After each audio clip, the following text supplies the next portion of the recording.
back, ladies and gentlemen, to the Aches, Pains, and Gains podcast. I'm one of your co-hosts, Thomas. Over there, I got my other co-host. Yo, my name is Danny, and I'm a co-host. And today, in today's episode, we have a very special guest, Donovan Dale. Donovan, how you doing today? Yeah, it's a great day today. Welcome to the pod, man. Yeah, buddy. It's your first podcast, as you were mentioning earlier, hey, off air, I suppose. Yep. So welcome. Folks, if you're new around here, please like, share, subscribe, all that jazz. You can head to www.bridgecitybarbell.com for any coaching needs, or head over to Bridge City Barbell YXC on Instagram, or Aches, Pains, and Gains.podcast on Instagram as well. Send us a text. You can also go into the description on Spotify and I think other platforms and send us a text. If you got a question for Donnie, I mean, maybe we can send it his way. He might not answer, but perhaps he will. And I think from there, we'll probably kick things off with a little bit of who Donovan Dale is here and why you're even here in the first place. Great question. So Donovan, like, kind of who are you and what do you do? What's your shtick? Yeah, so I'm a strength and conditioning coach in Saskatoon. I've been doing that for about 12 years now, and did every sport Saskatoon essentially has to offer. Did football, did my time with the Hilltops. I wrestled with the U of S Huskies. Went out to UBC for a couple of years, played 2 years football there, just while I was finishing my undergrad, and came back, continued into my work. And then as I was kind of exiting team sports, made my transition into Olympic weightlifting, have now started a club doing that. And just, being a lover of all things fitness and barbell, and looking forward to talking shop with two of my favorite dudes. And Hell yeah. A man of the iron. Dude, Love it. Jack of all trades, master of a few. Master of a few. trying to be. Yeah. Pretty strong, though. Dude. Do you want to kick things off, Danny, with some aches, pains, and gains? Man. Yeah, sure. I'll start us off here. Aches, pains, and gains. So pretty much the only things kind of to note still dealing with my left shoulder issue during bench press. Uh-huh. We're making progress on it. Your bursitis? My bursitis inflamed.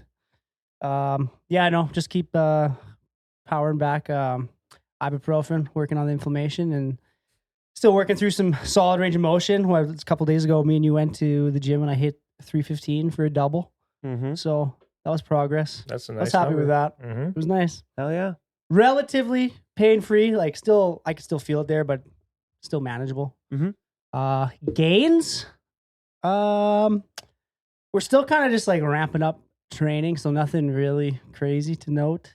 But other than the shoulder, everything else is feeling pretty good. Because you're going to Dude, Commonwealth. I'm going to Commonwealth, the Commonwealth Championships. Not the games, I guess. No, Championships. it's the Commonwealth Championships in South Africa. Sun City, South Africa. That'd be cool. Actually, another a pain you could mention was I had to drop like $2,700 on flights, and I think it's gonna be like $2,400 on hotel room. Oh, man. Donovan, what about you, dude? How are the aches, pains, and gains these days? This is an interesting segment because I'm like, Yep. is this like the knock on wood and you guys just jinx everybody? Right? Honestly, things feel pretty good. Which is probably surprising for like a dude in his 30s doing Olympic weightlifting. I have had most of the cartilage in my knees removed, but like I feel like my knees feel better than ever. I have like maybe a little bit of quad tendonitis, but like it is so minimal that like it's never impacted my training or anything like that. But yeah, like I totally feel like I'm jinxing it right now, but like as far as my body's concerned, like everything's feeling really good right now. It probably helps that I just had senior nationals in May. So for the summer, I've dropped my training down from 4 to 3 times a week. I've just been kind of enjoying a bit of a deload training block. Things are starting to ramp back up again. I'm getting back into 4 times a week. But then going on to gains, I would say the biggest gains right now have just been like my mobility and positions. And it's the thing I love about weightlifting is like, I feel like I've made so much improvement to even my own mobility in the last, month and a half. And it didn't take any extraneous work or accessories or things like that. It's literally just like, get some weight on that bar, spend some time in those deep positions and just hold it down there. And just like you do that enough and your body's just like, okay, let's adapt again. Right. Yep. So I'd say, that's the most notable gains right now is just like, getting the body feeling better in some bigger ranges of motion. And yeah, that's pretty much it for me. I got no complaints. How were senior nationals? They went pretty good for you, if I do recall correctly. Yeah, gold medal is definitely not a bad result. Hell yeah! Hell Yeah. yeah, dude. That's when we originally reached out, I think, to get you on. Pretty quickly after senior nats. So it was a bit of an unexpected result for me. Last year, senior nationals, I placed 5th. So, going into this year's senior nationals, I had a pretty strong, clear vision of like, okay, if I have a really good day, like medal should be a good goal. And then I was like, if I have my best day ever, like a silver medal at nationals is like very attainable. There was one guy in my weight class who I would have said is, for sure the clear favorite to win. And so that's where I was like, silver, if I have my best day ever, you can't account for what the, top guy is going to do. That's right. Yeah. So, I kind of set my goals. I started working with a new coach in, I guess it would have been beginning of October. So I had from October to May with that coach to kind of work on some new things. And so we get to senior nationals. The guy who's the clear favorite, it was crazy. Like he opened up his snatch at actually a weight lighter than I was going to open my snatch. He went for his first lift and he missed it. No big deal. People miss their openers all the time. So, I was like, okay, very interesting. And that guy obviously wasn't concerned either because he missed his lift. And he's like, okay, I'm going to go up weight anyways. So I was opening at 140 and he decided to take 140 for his second attempt. So I go out, I take my 140, make it. He goes out for the 140 and he misses it. And now all of a sudden you can see like the wheels are spinning in his head, right? Because he's like, okay, I got to get a number. So he goes for the 140 again on his third attempt and he ends up bombing out. So he missed his third lift.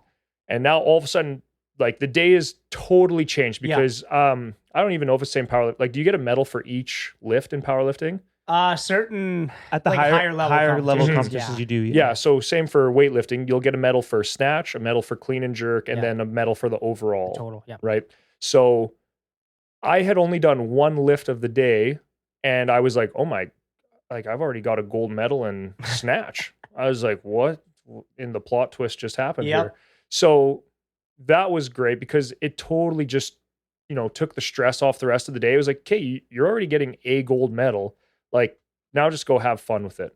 So I went out, I hit my second snatch. And then on my third snatch, I actually hit a lifetime PR, which was 148 kilograms. So that was like huge for me. I was like, okay, we just hit a lifetime PR on the national stage. And it made all the difference because then when we get to the clean and jerk, I would say where I am a little bit weaker when it comes to the national level of competition is the clean and jerk. So it's kind of funny because like I'm like one of the last snatchers because it always just goes by ascending weight, right? So like I'm like the last snatcher and then you get a 10-minute break for clean and jerk and they're like, all right, now you're out first for clean and jerk. And I'm so my clean and jerk warm up is just crazy fast. Like we're rushing through it. So I get out, I do my first clean and jerk, make it. I hit my second clean and jerk as well. So the thing that really saved me and got me the gold medal for the overall was because my snatch is quite decent, I had quite a lead going into the clean and jerk. So even though my clean and jerk isn't as good as some of those other guys, it gets me such a gap that when those guys are also doing their clean and jerks, they have to go for big numbers that like they maybe haven't hit before. So for me to win, I still had to watch like 5 guys lift and miss their clean and jerk before it was like, yeah, you've secured the win. And it was interesting because at first I was sitting there like, maybe it doesn't feel as sweet to be like, yeah, I won because those guys were missing lifts. But it was actually my coach. He gave me some good perspective. He's like, yeah, but you have to remember the reason they missed those lifts was because they had to go for numbers that they don't hit on a regular day because you had such a lead. Right. So it's the whole gaming of the numbers, right? Like that's when you're making your attempt selection, especially when it comes to building that total, that's essentially what you're doing, right? It's like, I need to hit just what I need to hit so that those guys are going for things that they wouldn't be able to hit on a normal day. Right. And so that's exactly how the day panned out. And, it's funny too, because like now when I'm doing my training, I'm like doing my 70 to 80% lifts. And I'm like, oh my goodness, like these feel like max attempts. Yeah. So, it just also reinforced me, like we obviously had a very good peak and taper strategy because I'm like, yeah, those numbers, trying to think of putting 326 pounds over my head in a snatch right now, I'm like, I feel like it would destroy me. Yeah. So it was like, yeah, the coach obviously had a good plan, right? We executed that plan, had to hit some big lifts on a national platform. Like, can't take that away. And then, yeah, like that guy who's the favorite, like just bombing out in the snatch, all of a sudden it was just, everyone was just licking their chops. It was like, all right, everyone's in for a medal today, Yeah. right? So Yeah, that really opens it up. yeah, it was a fun competition because I think, yeah, once everyone, saw the one guy bomb out, everyone was like, okay, bring out your best game, boys. Like, it's gold medal day. Yeah, So yeah. well, fortunately for me, I was the one that came home with it, and Wow. yeah, no complaints. Hell What? yeah, man. So you snatched 148 kilos. Correct. What was the second heaviest? I think I don't want to disrespect anyone by getting their numbers wrong, but I think, Ballpark. yeah, I think maybe someone hit like a 135. Okay. So Yeah. going from, like if a couple people went for that 140, but the 140 was a bloodbath. Yeah. Like, I'd never seen so many missed 140 attempts in my life. So maybe one person hit the 140 if I'm misremembering, but as far as I can remember, 135 was the next closest. So it's like going into clean and jerk when you've got that, 13 kilogram lead, that makes a huge difference. Yeah, for sure. Right? Like, so for some guy who's like, okay, I got to close that gap now. He's like, I'd love to just have to clean and jerk, 175, but now I got to clean and jerk, in the 180s to be close again. Yeah. And like, I wish I would have hit my third clean and jerk of the day, because that would have absolutely iced the competition. Like, it would have put it totally out of reach. Yeah. But like, maybe that's where we got a little greedy. We went for a third clean and jerk that was also like a lifetime PR for me. And like, hitting a lifetime PR on competition platform isn't impossible, but to do it for both lifts is like, that'd be like, okay, you're having the best day of your life. Yeah. Like, it's already like one of the best days of your life if you PR one of your lifts on a competition platform. So yeah, no. So the entire thing was just awesome. It was out in Halifax, so that was like a pretty long trip too. Mhm. So to be able to put up the numbers that I did while also, going to the far coast, and you're dealing with a little bit of time change there. It was funny because like, just hearing some of the BC people, they're like, oh, like nobody has to travel farther than us. And I'm like, yeah, but we don't get a direct from Saskatoon to Halifax. Like, I had to fly backwards to Calgary. Yeah. And then like have like a 4 or 5 hour layover and then fly Calgary to, you know what I mean? So it's like, when you're in Saskatoon, everywhere is far away, because it's like you always got to fly to some other hub. And then, so to be able to fly to Calgary, deal with those layovers, get to Halifax, and then still compete, I was like, okay, yeah, like there was absolutely nothing about that competition that I'd be like, oh man, but could have done this better. Yeah. Were you cutting on top of that as well? Good question. So that was another big difference, was instead of, I normally lift at the 102 weight class. I'd say my body weight usually sits at like, 105, 106. So the next weight class up is 109. So normally, for me, especially wrestling background, a 3 kilo, 4 kilo weight cut down to 102 was nothing. But this was the first year that I was like, you know what, let's just try something different. Instead of doing the 4 kg weight cut pre-meet, I was like, I'll just go up to the 109s. And obviously that was a smart decision to make for this year. And like, my body weight didn't change at all. Like, it's not like, okay, I was 109, like let's really fill out this weight class. Like, I think I weighed in at 107 at nationals. So there's something to be said there for like, even just not having to worry about weight management for 3 kilograms obviously made a little bit of a difference, because it was went into that one feeling amazing. And like, even on competition day, I would say like my low back didn't feel the best it's ever felt, but like, the energy levels were obviously there. I was able to ride the adrenaline. The body was ready to perform, and would probably say I'm going to sit in the 109s for like the foreseeable future. Yeah. The only thing is, the higher level of competitions you get to in weightlifting, not all of the weight classes are available. Really? Yeah, and I would say that's probably another reason why I was more successful at the 109 weight class, is because 102 is an Olympic weight class. Okay. Right. So when you go to like, Worlds or Olympics, things like that, sometimes that 109 weight class doesn't exist. So when you go to senior nationals, some of the guys that are lifting in the 102s, they're absolute freaks, because a lot of them are trying to qualify for, Olympics and things like that. So, that would be my advice. If you're someone who's like, I'm an adult, I want to compete, and, I don't ever see myself being on like an Olympic caliber level of competition, but I would like to be highly competitive still at a national level. Like, that's a good easy, simple trick is just like, just see if you can fit yourself into a weight class that's like a non-Olympic class, right? Because you go to 102, all of a sudden you're like, okay, I'm lifting against 6 guys that are, gearing up for the Olympics, and they're in the middle of a 4-year peak training cycle. Yeah. Versus like, I just don't cut weight. Now I'm lifting against all the other guys that are just like me, that are like, you're competitive, but you're not Olympic level competitive, right? So that made a big difference too. Yeah.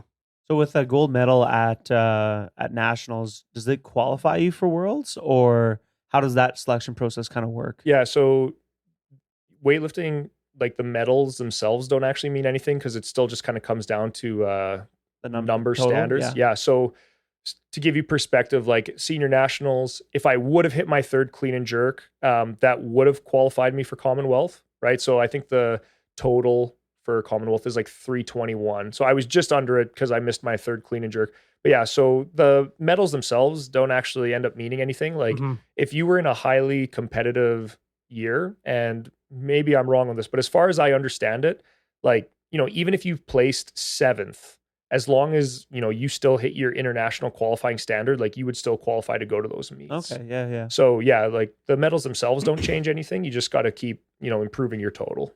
So does the weightlifting equivalent of GL points, Sinclair, right? That's like body weight to weightlifted ratio or whatever it is. Some meets use like a Roby score. Yeah. Okay. I don't follow them enough. Okay. So that doesn't play like a factor into like team selection or anything? Not that I've seen it. It's just always, okay, so maybe another example would be Westerns. So often Westerns, it'll be like, okay, each province gets to send their 12 best lifters to Westerns. And I believe that one does come down to the Sinclair or the Roby. Okay. I don't know which point score they're actually using for that. But they would take all of the lifters across the province, rank them for that. Because that way, it's not weight class dependent. The only time I ever really see those scores even discussed is when they are at a meet and they're like, okay, we need to decide who our top overall male lifter of the meet is. Yeah. Right. Okay. But as far as like the actual competition themselves, nothing. Really? If you total the same at a meet, do they use that whatever function they're using to break like as a tiebreaker, or tiebreaker? As far as I know, comes down to actually weigh-ins and lot number. Do you guys have a lot number? Yeah, it's like lot number, and it's like, so I'm pretty sure it's who lifted it first is the first one. That's the same. It's the same way for powerlifting. Yeah. So if I hit a total and you hit the same total, but I hit it before you did, I win. Yeah. Right. So things like that. Yeah, because if in powerlifting, if we're both attempting the same weight, for the same total. For the same total, you're saying? Yeah. Oh. I actually don't know. I think for weightlifting, it's both, like to win the specific lift as well as total. It's like whoever hit that number first. Because if we total the same, then it comes down to body weight. Your body weight. Total is body weight. Yeah. Sorry. Yeah. Total is body weight, and it comes down to lot number. Yeah. Who goes first? Yeah, who goes first if you're pulling for the same weight. Right. Okay, yeah, that's right. Okay. Yeah. So if you load the same weight and like you are going for the same total, because like sometimes it comes down to that. Yeah. The lower lot number will go first. Okay, yeah. Sorry. Yeah, which I've messed up in a meet. we ran into that problem before. And then we also had to use that for me to win in Costa Rica for North Americans. Came down to the last deadlift. And so we've been in that position before. I do think there was a time in weightlifting where they did, whoever lifted it at the lighter body weight, but I think they did away with that. Because there's a lot of controversy between like, okay, well, that guy's literally 200 grams lighter than the, we're talking about numbers that could be like, error in the device, error. You held your breath. Exactly. Something. Yeah. Yeah. So as far as I know now, it's just totally lot number and who's hitting it first. Yeah. Fair, man. Cool. Gotcha. Highly insightful. Yeah. I feel like there's a lot we can unpack in this episode with this is great. That. I know like the basics of weightlifting, but I like the nitty gritty in like the competitions. I know nothing about. But it sounds like it's pretty similar to powerlifting in ways, but vastly I feel the different. same with powerlifting. Like even just little things though. Like so in powerlifting, like do you guys do like a permanently ascending bar, or is it just like it's like you always know when your turn is? So I feel like that's one of the anyone who's listening, maybe like for people that are listening who don't know the difference between powerlifting and Olympic weightlifting. Yeah, true. We should probably explain that. Gotten this far into the episode. But yeah, powerlifting is squat, bench, deadlift. Yeah. Olympic weightlifting is 2 lifts that are the snatch and the clean and jerk. And if you can't visualize those in your head, just know like Olympic weightlifting, every lift has to get from the floor to above your head. Yeah. Right. So those are the, big key differences. But so where a lot of the strategy in competitions comes, so powerlifting, the bar isn't in a permanently ascending mode. Like everyone knows like when their turn is. Yeah. And there's not a lot of things happening that can like really mess with your warm up because you just know like, okay, I'm the 5th guy going out there. I That's just need to time my stuff to be ready for that. Yeah. So in weightlifting, there's a lot of stuff that can mess you up because the bar, once it goes up, it never comes back down. So if you're like, okay, I'm going to open at this number, you still have to look at what everyone else has declared and be like, okay, so I'm going to be in roughly, 10 lifts. And you're also, sometimes you're just taking a real guess because you're like, well, I could be up in 10 if this guy, only goes up by 5 kilograms every snatch attempt. But if he takes bigger jumps, then like I could be earlier. So it's a pretty stressful thing. And like that's, why nobody in weightlifting really does it without a coach, because you need a coach there who's on the screen, who's like running your numbers and is like, okay, this person changed. So, now you're up, right? Like you've got to be ready for that at any time. But yeah, so in weightlifting, a lot of it is also just like the coaches are battling to try to like, secure a good position for their lifter when it comes to their warm-up attempts and things like that. Because, maybe the least stressful time to lift would be the opening lift, because you're just like, okay, I know I'm the first one in the session. Yeah. Where it gets really hairy is like, okay, yeah, you're going to be somewhere in the middle. It's like you said, let's just use easy numbers. Like you said, you're going to lift 100. And then, as long as the bar hasn't gone past 100, people who've said they're going to do 100 could also still drop down to like 90. Right. So it can mess you up both ways. Someone who said they were going to lift 100 and you're like, okay, well, they're supposed to be before me. They're like, nah, I'm going to do 102 instead. And now all of a sudden it's like, oh no, you're up before them now. Right. Oh, yeah. And vice versa. Right. Yeah, sometimes they do the reverse where it's like, you're like, okay, I hit my last warm up attempt. I'm like feeling ready to go. And now all these people bring their numbers down. It's like, okay, now you actually have to sit on a bench and wait like 5 more attempts until it's your turn. Yeah, they can ice you almost. Yeah. Exactly. So there's so much of that that's going on in the back that like, as a coach, that's our job to like mitigate that for our athletes and try to line it up perfectly for them. Yeah. Fortunately, like, at a local level meet, you're not going to see pretty much any of that. Like what people declare is what you're going to see. And at nationals, I would say like you're seeing some of it. Where it gets real cutthroat would be like the international level meets, where people are just like throwing numbers all over the place to try to scramble the competition and things like that. They have introduced rules to kind of mitigate that. So one rule in weightlifting is when you weigh in, you have to submit your openers, right? So if you're like, okay, I'm going to do 100 on the snatch, 120 in the clean and jerk, just for easy numbers. So when I submit those openers, they can't be different than, or it's like they have to be within 20 kilograms of what I submitted for my qualifying total, right? So if I was like, okay, to qualify for this competition, I needed a 250 total, but I submitted my openers as only like 120 total, that'll actually disqualify you. Because what you used to see at competitions is someone would submit crazy low openers. They're like, yeah, I'm going to open at 50. And then, their turn rolls around and some poor unsuspecting person's like, okay, well, they're going to be before me.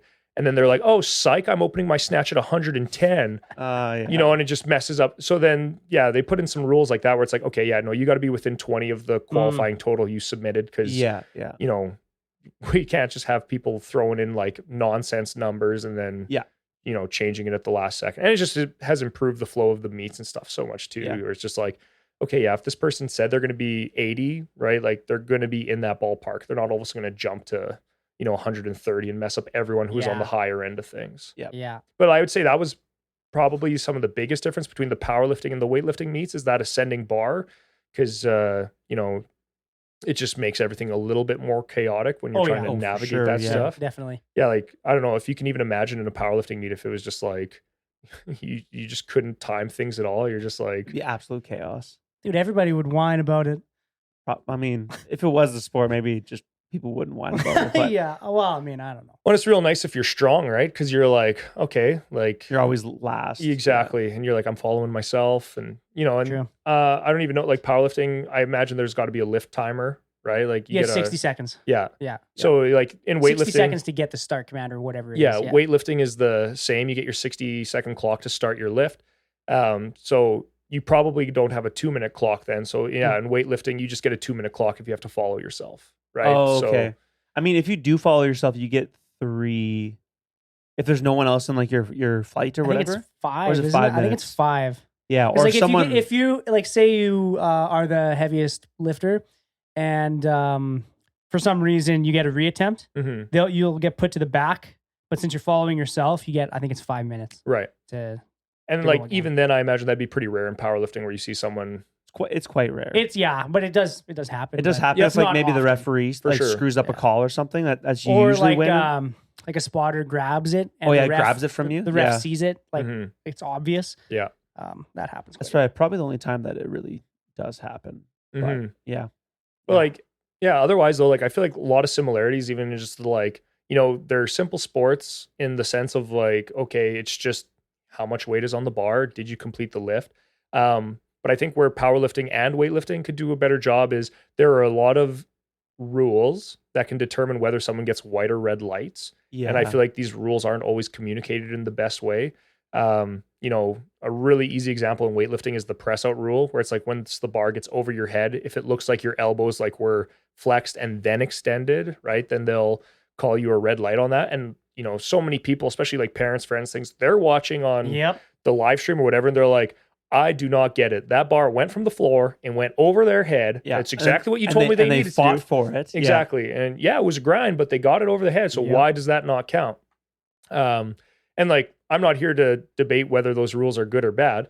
I think like every sport comes, like look at gymnastics. It's like, yeah, did you complete the move? But then there's also rules like, but how pretty did you complete the move? Yeah. Right. So it exists in every sport. It's just a matter of like, okay, how well are those things communicated to the viewership so that, okay, so like, yeah, squat is pretty easy for powerlifting. It's like, did they take it deep enough? Yeah. Right. But yeah. like you think about the new rules that were introduced for bench press, it's like, okay, did the elbows break the plane of the body? Right. Like, are they keeping their butt perfectly in contact with the bench the whole time? Like a lot of things that I think for the viewership are not as easy to spot. Yeah. Yes. Especially when you think of like where a lot of the camera angles are during these events and things like that too. But IPF Worlds, they implement, like this was the first Worlds they implemented the elbow depth rule, if I'm not mistaken. Yeah, elbow depth on bench. And they actually have like a light system and a camera set up pointed across the bench, like looking at the butt. mhm, And they have a light on the other side. And if you can see the light, right. it came up. Like, Yeah. It's obvious, right? Smart. So the jury looks at that if they have to. But that's one way, I think, that they implemented that quite well. Mhm. But then the elbow depth rule, it's way too like subjective. And then each ref is calling it differently. And then the jury has a say in it. Like it's just, it's the Wild West right now. And I hate how like chaotic it is. yeah. Mhm. There's no way to standardize it. As someone who doesn't compete in powerlifting, I would say though that like and this is a totally outsider perspective, so you're free to hate this take. I know where But- this is going. Oh, I know where it's going. Yeah, I yeah, know what it exactly. is. Like, so you see things like the elbow depth rule. Of course. I think it's like people, and like especially like you think your average like gym goers and things like that, I think they do appreciate that powerlifting is trying to make some of those rule changes, because we see so many of like, the circus bench presses on. the half an inch bench press. It's like, Oh, of exactly. it's course. like just scap depression, and then Yeah. that's Yeah. all the lift, right? For sure, right? And so it's taken what should be inherently something beautiful of the sport, which is who can just lift the most weight, Of course. and turned it into, okay, who can fight the rules and loophole them the hardest to be like, okay, who can arch the hardest and bench with the widest, you Yeah, know what yeah. I mean? So I think from us outsiders looking into your sport, it's like, hey, good for powerlifting. Like they're trying to come up with ways, to standardize it. The problem is like it's just not a perfect process yet. Yeah. No, yeah. Well, the bit like the other problem is there was no voting. Mhm. There was no like system to there was no plan of attack to like, hey, we're gonna like, because Gaston, the IPF president, just threw it in without any say, without any Yeah, they kind of skipped the democratic process on that. There one. was no process to like figure it out. He was just like, "This is what we're doing, and we're Yeah. going to implement it." Somebody roasted him on Instagram. He's like, fine, I'm just doing it. Honestly, Probably. probably. Yeah, he got trolled and he was like, I can't take this anymore. Well, like, Okay, elbow depth rule. Well, they really want the sport to get into the Olympics. I think that's the end goal, but I can't see it ever happening because there's way too many federations. How many federations are there for weightlifting? Not nearly as many as powerlifting. No. Like, you've got your IWF and like, you've got Masters weightlifting, and then like Masters has become a little bit more splintered, and Masters I think will always be like that just because they're always battling over it. Do Masters athletes get funding? And So Masters like age related? Yeah. Okay. 35 plus. Okay.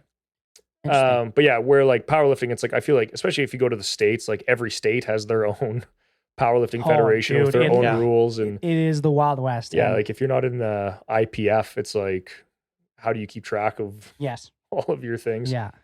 And then just like the multiply, the rampant use of Untested. PEDs, untested The versus untested tested. professional Yeah, league, like yeah. Mm-hmm. I can't see it ever getting into the Olympics as much as I'd like it to. That'd be so Mhm. fun to watch, but It is in the Paralympics though. Yeah. true.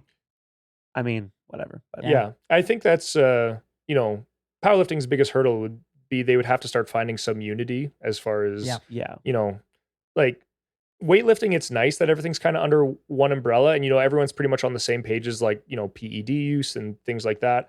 Not saying it's a perfect system either though, because like we're definitely one of the most corrupt and doped up sports Oh yeah, of all that's time. why they keep shuffling the weight classes Yeah, around every exactly. 2 years. Yeah, Yeah, and like, reset the records. and it's funny because you could even say this for the entire Olympics though, is it's such a weird system because it's like, okay, we care about testing athletes, but we're going to leave it up to countries to police their own testing. Yeah, And it's like, especially when we know what we know about like what some countries have done yeah, to create state sanctioned doping programs. Yep. So you look at Russia and China and like what they've been able to accomplish with their state doping. Yep. And we're like, Russia, you're in charge of making sure Russia doesn't cheat. Right. And then it's like, you come to Canada and US and like they are hard on their athletes. Yeah. Like nobody loves catching American athletes more than America does. Yeah, Like yeah. cheating commies.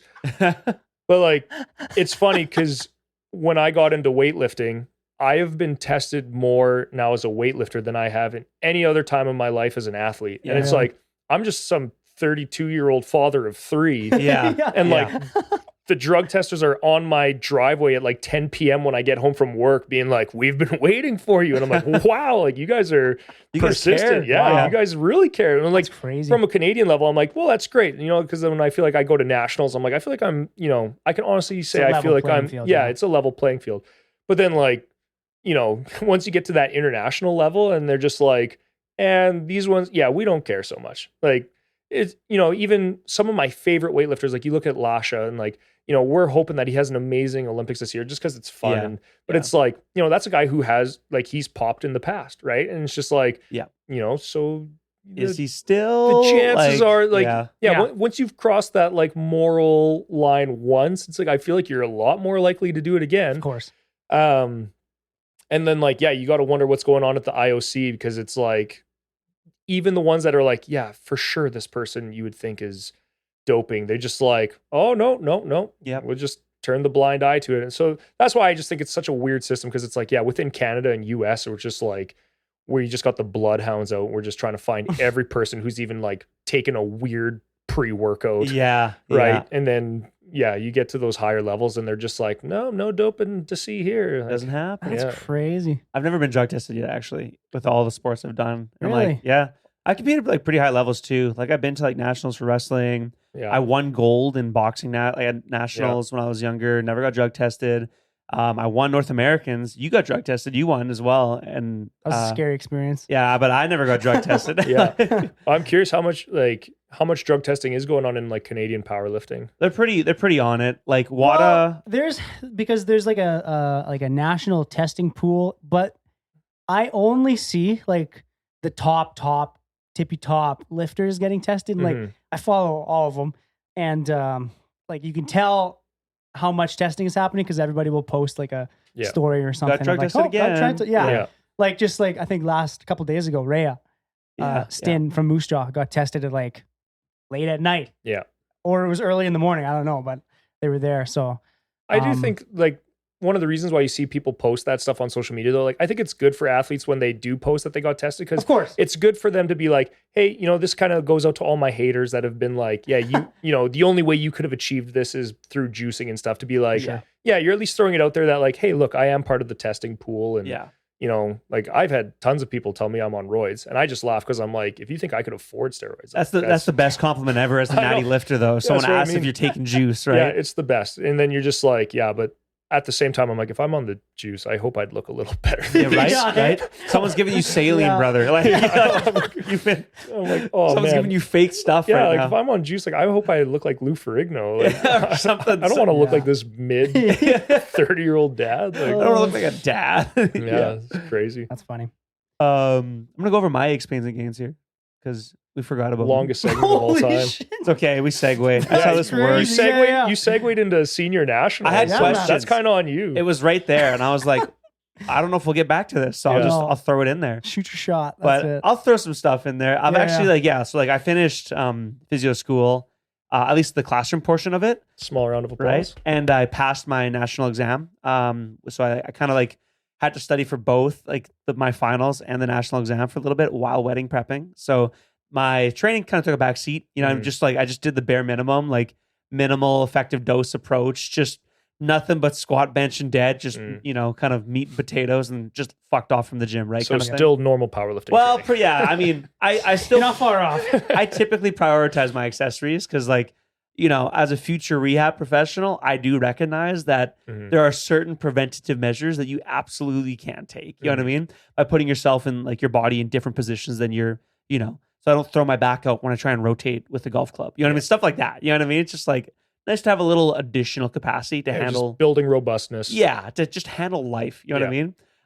But yeah, so I've been like kind of getting back into it now. I mean, the wedding's gonna come up and then I have a honeymoon, so that'll kind of screw up everything. But yeah, like I'm actually like relatively pain free, which is like pretty rare for me.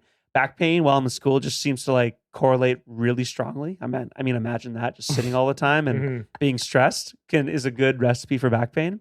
At least in my case. And but yeah, like yesterday I had a really good squat session. I did like a single for 232.5 kilograms. I'm doing fatigued singles right now though, so I'll do like 5x4 at like ascending percentages, and then I'll like work up to a single after the fact, which has been an interesting way to train. So you're doing your single like fatigued already. And then I did 125 kilos by 4 for bench, and bench was exquisite. I couldn't put enough weight on the bar. My guy. It just is one of those days. Feeling. You know what I mean? I was like, because last week I hit like 115 and I was like, I was like telling my coach, I was like, I think I undershot a little bit, but it was like the first week back. So I didn't want to like, you know, destroy my pec or something. Like I was just undercut it a little. He's like, yeah, go up for sure. Like next week and go like 117. So I put 117 and a half on and I was like, shit. That's still kind of easy. Yeah. I put 120 on. I was like, still not quite the RPE I wanted. Let's just go 125. And then I actually like kind of hit it. So I wasn't like feeling the great going into the session either. So again, just goes to show you, doesn't really matter how you feel sometimes. Yeah. Take that whoop band. Yeah, exactly. Yeah. The Aura ring would have told me to stay home and sleep. Yeah, truly. But, you know, I'll sleep when I'm dead, I guess. But it's funny. Anyway, did we want to do gym jams on this one, Danny? I'm curious. I'm curious what Donnie's listening to. Yeah, I know. I mean, I don't really care about us. We talked about it like twice last week. So we do another segment called Gym Jams. Yeah. So basically, what are you listening to in training, in the gym? And what did you listen to at Nationals as well? Yeah, good question. And so this is not going to be an exciting segment for you because I'm actually kind of like over a lot of music. So my thing is when you work full time in a gym, like so much of my day is just being blasted for like, you know, 7 straight hours with like the loudest, angriest sensory overload. Literally. There's been so many days where like I go in to training, like if it's like a Monday on the long weekend, like I let myself into the gym, like I will lift in silence and I'm just like, no, I don't need it. Just like, peace. You also have kids, right? So exactly. Like it's just like sometimes when I get in that gym and it's just like, you know, that peaceful. Serene. Oh yeah. And I'm just like, And I start my lifts and like everything's crispy and it's just like the sound of the barbell, like it's just beautiful. The heavy breathing. No way. I know that's the boring part. So because I use that as my segue into like, so nationals, I didn't listen to anything. Like it was whatever, there's ambient noise. And I think they might have had some like music going on the speakers. Yeah. But you'll never see me at a meet with like, the AirPods plugged in and like, Yeah. just tuning everything out. Yeah. And another thing I would say, like when I'm the weightlifting coach, if there's one thing that stresses me out is when an athlete does plug in, because I was talking before about like the number jumbling and like Now there's that barrier. Exactly. Yeah. And I'm like, yeah. okay, you could be up in 5 attempts, but you could also be next. Oh yeah. Right. And then yeah. I'm like trying to communicate that to you, but you're plugged in. And like, we're not side by side. Like I'm over by a screen trying to count your numbers. And like, we might be a good 20, 30 feet away from each other. Yeah. And I need to get your attention. So that's where sometimes it's helpful when, as a coach, you also have like kind of an assistant coach back there. Do you get more than one person back there? It depends if they've done. So all of our coaching training is done through NCCP. Yep. So if someone has done the proper NCCP training, they can also come back as a, but like that's something Sask Weightlifting has really cracked down on in the last few years. Is it used to be like, anyone and their cat could be back there, right? But now they've really cut it down to like, okay, unless you've done the necessary coach training and have also registered for the meet as a coach, right? So you have to get your, I guess, like credential. Credential tag. Then you're not allowed to be back there. So that's been nice for me is as my weightlifting club has grown, some of my athletes have, taken their level 1 coaching and things like that. Yeah. So they can now assist in the back, which has been a huge help. Yeah. But to not derail the segment too much, when I do listen to the music now, it's funny because we were doing a road trip as a weightlifting team. I think the meet was in Regina the first time. Could have been PA2. Regardless. We love to do this thing when we road trip as a team where it's like, everyone gets to put music on the aux and it's a no judgment zone. Yeah. Because if there's one thing I hate, it's the person that's in the gym and is like, my music taste is better than everyone else's. So, my music trumps your music and I get to be the one that's in charge of the aux all the time because you guys don't have good taste and like, everyone loves my stuff. Can't stand those people. Yeah, me too. So whenever we do our road trips, it's like, this is a no judgment zone. Yeah. Everyone gets to play music and, everyone's going to listen to it and enjoy. So it was funny because it was a total, didn't see it coming, but Shay Sawatsky, who's in my club, she's like so sweet. And like, if you ever talk to her, you're like, wow, what a nice, endearing human. Yeah. I had my practicum at Mackie. Yeah. Yeah. She's great. And then, so it's her turn to put on music and she just puts on this screamo song. That's hilarious. Like, whoa, Shay, like, this is unreal. So then anyway, it was funny because even just conversations with her, I was like, oh man, like, I used to listen to so much like punk rock and like, one of my favorite bands in high school was like System of a Down and things like that. Hell yeah. Yeah. So like, it's funny because I've totally done the, I'm just doing the nostalgia music right now. So when I'm in the gym, I'm like, I'm playing my System of a Down, but like also the like, some of the like 3 Days Grace, like, even like Green Day, Fall Out Boy. Like I am just like so down memory lane right now that I'm just like, just give me all of the punk rock and just like, and it's so funny because like anytime someone walks into the gym and that stuff's playing, they're just like, oh, gross, like turn this garbage off. And they do turn it off immediately. And like, I'm like, whatever. I'm so used to like, okay, let's go put on the same 3 hip hop songs that everyone's been playing. Yeah. But like, it's funny, like, because I guarantee I know more hip hop than anyone else without knowing any of the artists or the titles of the song.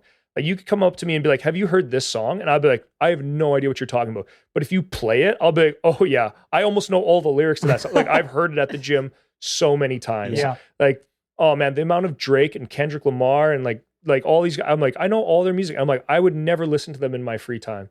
But I'm just like, but I could tell you almost every lyric. Yeah.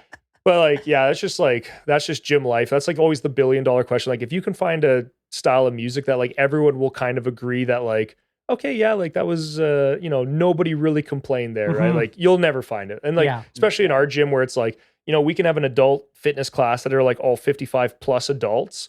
And then you've got, these 8-year-old kids. And then you've got all these like, let's say university age. And it's just like, try to appeal to all 3 of those and make sure it's clean and not going to offend anybody. Like it just won't happen. But so, as far as the tunes, like when I have been listening to the music, I've been liking the older grungy punk rock stuff. Nice.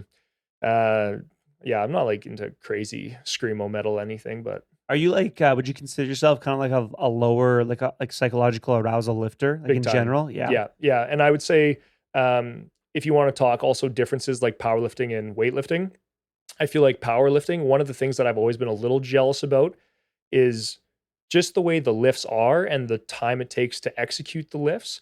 Like one thing you can definitely do in powerlifting, right, is you can max out arousal. Even so, like when you look at sports psychology and everyone's kind of got their little zone of optimal arousal, Right. Powerlifting is a sport where I feel like you can blow through it and still be okay, right? Like you can blow through the higher end of what your normal optimal arousal would be and be like, go hit your smelling salt, go get under there, go get ready to bear down. Face. Exactly. And just do that.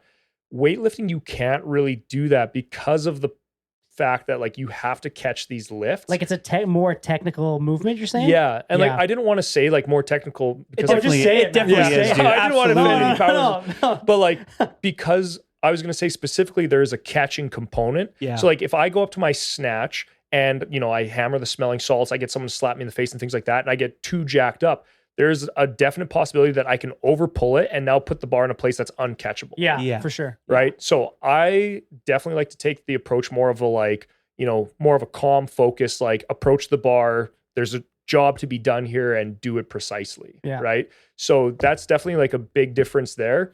And like, and that's reflected in like, I like to lift in silence sometimes. When I listen to music in the gym, I don't like to have it so that my eardrums are bleeding. Like, I don't mind the background noise. And like, if I'm being honest, like if there's music on at the gym, it's like, I'm probably gassy and I'm just trying to cover farts. I'm like pacing in front of my platform. People are like, oh, what's that pre-lift ritual? I'm like, no, I'm just airing the space out. Spreading it out a bit. Yeah. Crop dusting. That's funny. Fair. Last episode, like I was saying that I sometimes just listen to like audiobooks or like podcasts and stuff too.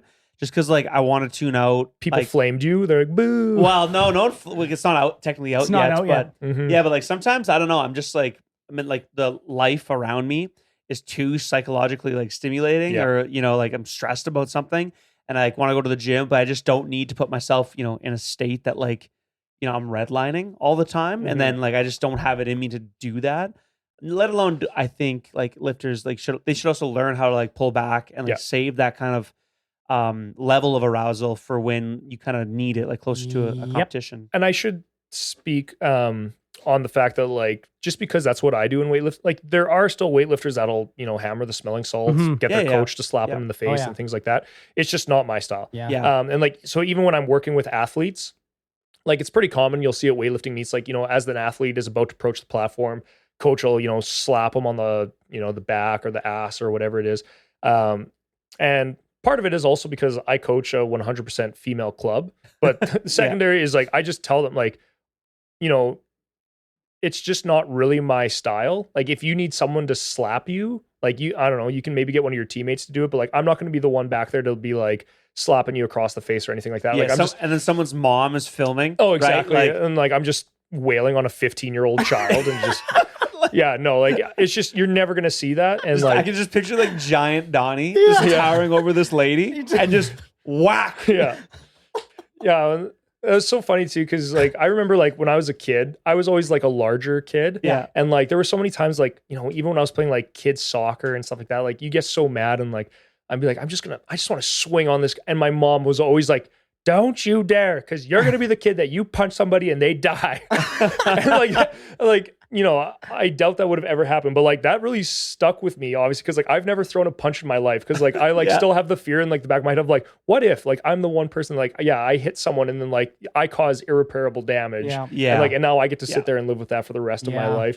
So no, sorry, all my lifters, like I'm never gonna slap you, and like I know a couple of my lifters would probably be okay with it. Like they'd be like, I wouldn't mind if you like got fired up and started screaming and slapping us, and I'm just like, but I'm just being honest, like I'm not the guy to do that for you. Like, that's just my style. Do you try and match their, like, you're not going to slap them, but like, do you try and match their like almost vibe or energy, if that makes sense? Cause I have lifters that like want to get fired up. And if I was like cool, calm and collected, I feel like there's like almost like a too big of a difference there. So if they're fired up and jacked up, I almost try and match them. And then some lifters want to be cool, calm, and collected, and then I got to be like that stoic figure. Yeah. And yeah, do you try and do that? I would with say your that, athletes? and that comes back to like, a bit of the art of coaching. So I would Yeah. say, in a very general sense, my baseline would be like, let's match intensities. Yeah. But then I would say where the art of that comes in is like, sometimes you do have to be the opposite. So maybe a good example would be you have a lifter, they go out to hit their opener or something, and they miss the opener, and now you can see like they're in their head. That's right. Yeah. Right. So sometimes it's like, okay, you're already getting down on yourself and catastrophizing and all these things. It's like, okay, I need to be, calm, cool. Like, hey, like, that's all right. Yeah. Like, first lift, like jitters, like we know, like you're going to miss some openers sometimes. Like you got to chill out here. And vice versa. Like, sometimes someone is like, yeah, you can see they're ramping up and I want to be on that level with them. Right. Yeah. Like, so yeah, it's both, right? It's like, I do want to match the intensity. Like if they're getting ramped up, I don't want to bring them down. Yeah. But it's up to me as the coach to decide like what is happening with their emotions and their arousal. Do I think it's to their net benefit, or is this going to be a negative outcome? Right. Right. Yeah. So that's where I go to good. the like, same thing. If I thought someone was getting way too amped up and like, some of these decisions you can only make based on like, okay, I've trained with this person for 3 years and like you never act like this before a lift. Mhm. And now we go to a meet and all of a sudden like you're jumping around, hollering and, scream. I'm going to be like, okay, let's focus. Yeah. Right. Let's bring it down a little bit. And so that's what I mean. It's like, it's a lot of matching intensities, but it's also a lot of reading the like, okay, yeah, you're doing something that's very outside of your normal. Like, I think we need to scale. Yeah. Balance this off a bit. And Yeah. I would say you don't usually see that end of it where I'm like, okay, I need to dial you in. I think it's a lot more of the like, okay, I'm seeing you catastrophize here. I need you to get back excited about like what the possibilities are. Like you still got 5 more lifts. That's Yeah. Right? Like an amazing day is a 5 for 6 day, right? Mhm. Like I won nationals with a 5 for 6 day. Like you don't have to hit every single lift. Yeah. 6 for 6 day is great. We love a 6 for 6 day, Yeah. but like, yeah, you miss that one lift and you're like, well, now I might as well go 0 for 6. It's like, okay, Eeyore. Like, Okay, Eeyore. yeah, like, We're all done. right, Yeah. we're done. It's like, okay, no, we still have a lot of Yeah. meat left. Like, and like, even if someone was to bomb out, right? Like, if someone went for all 3 of their snatches and missed out, it's like, you can still have a great day on the clean and jerk. Mhm. Like, Yep. yeah, this is going to be a learning meet for you because you're not going to get a total medal or anything. But Yeah. like, yeah, trying to talk athletes out of that, like, okay, things are not going well, so let's just be sad about it. Yeah. Yeah. Oh, It's man. hard to do. We've talked on here before too, like when an athlete does like miss a lift, like in a competition day, sometimes we'll reach for like a really simple cue, Yeah. but like something like tangible that they can like hold on to and maybe convince themselves like that was actually the issue. Yeah. Yeah. Because the person you trust like has given you this thing, and it's like, yeah, I think you actually just rushed your brace like a little bit, a little Mhm. bit of jitters, like you just ran out there, you didn't set up properly. Like these are very controllable things versus like I've heard coaches just like, yeah, like your out toe was like 7 degrees too much, Mhm. and like just crazy and like just insane overanalyzing. levels Yeah. of cues. They're already paralysis by analysis, and you're like, let's give you some more. Yeah, literally. Yeah. Yeah. It's like, no, you got to like not think and just move. You know what I mean? When Yeah. it comes to actually performing. And I think it's good if you've got maybe like a solid external cue that you can use with them.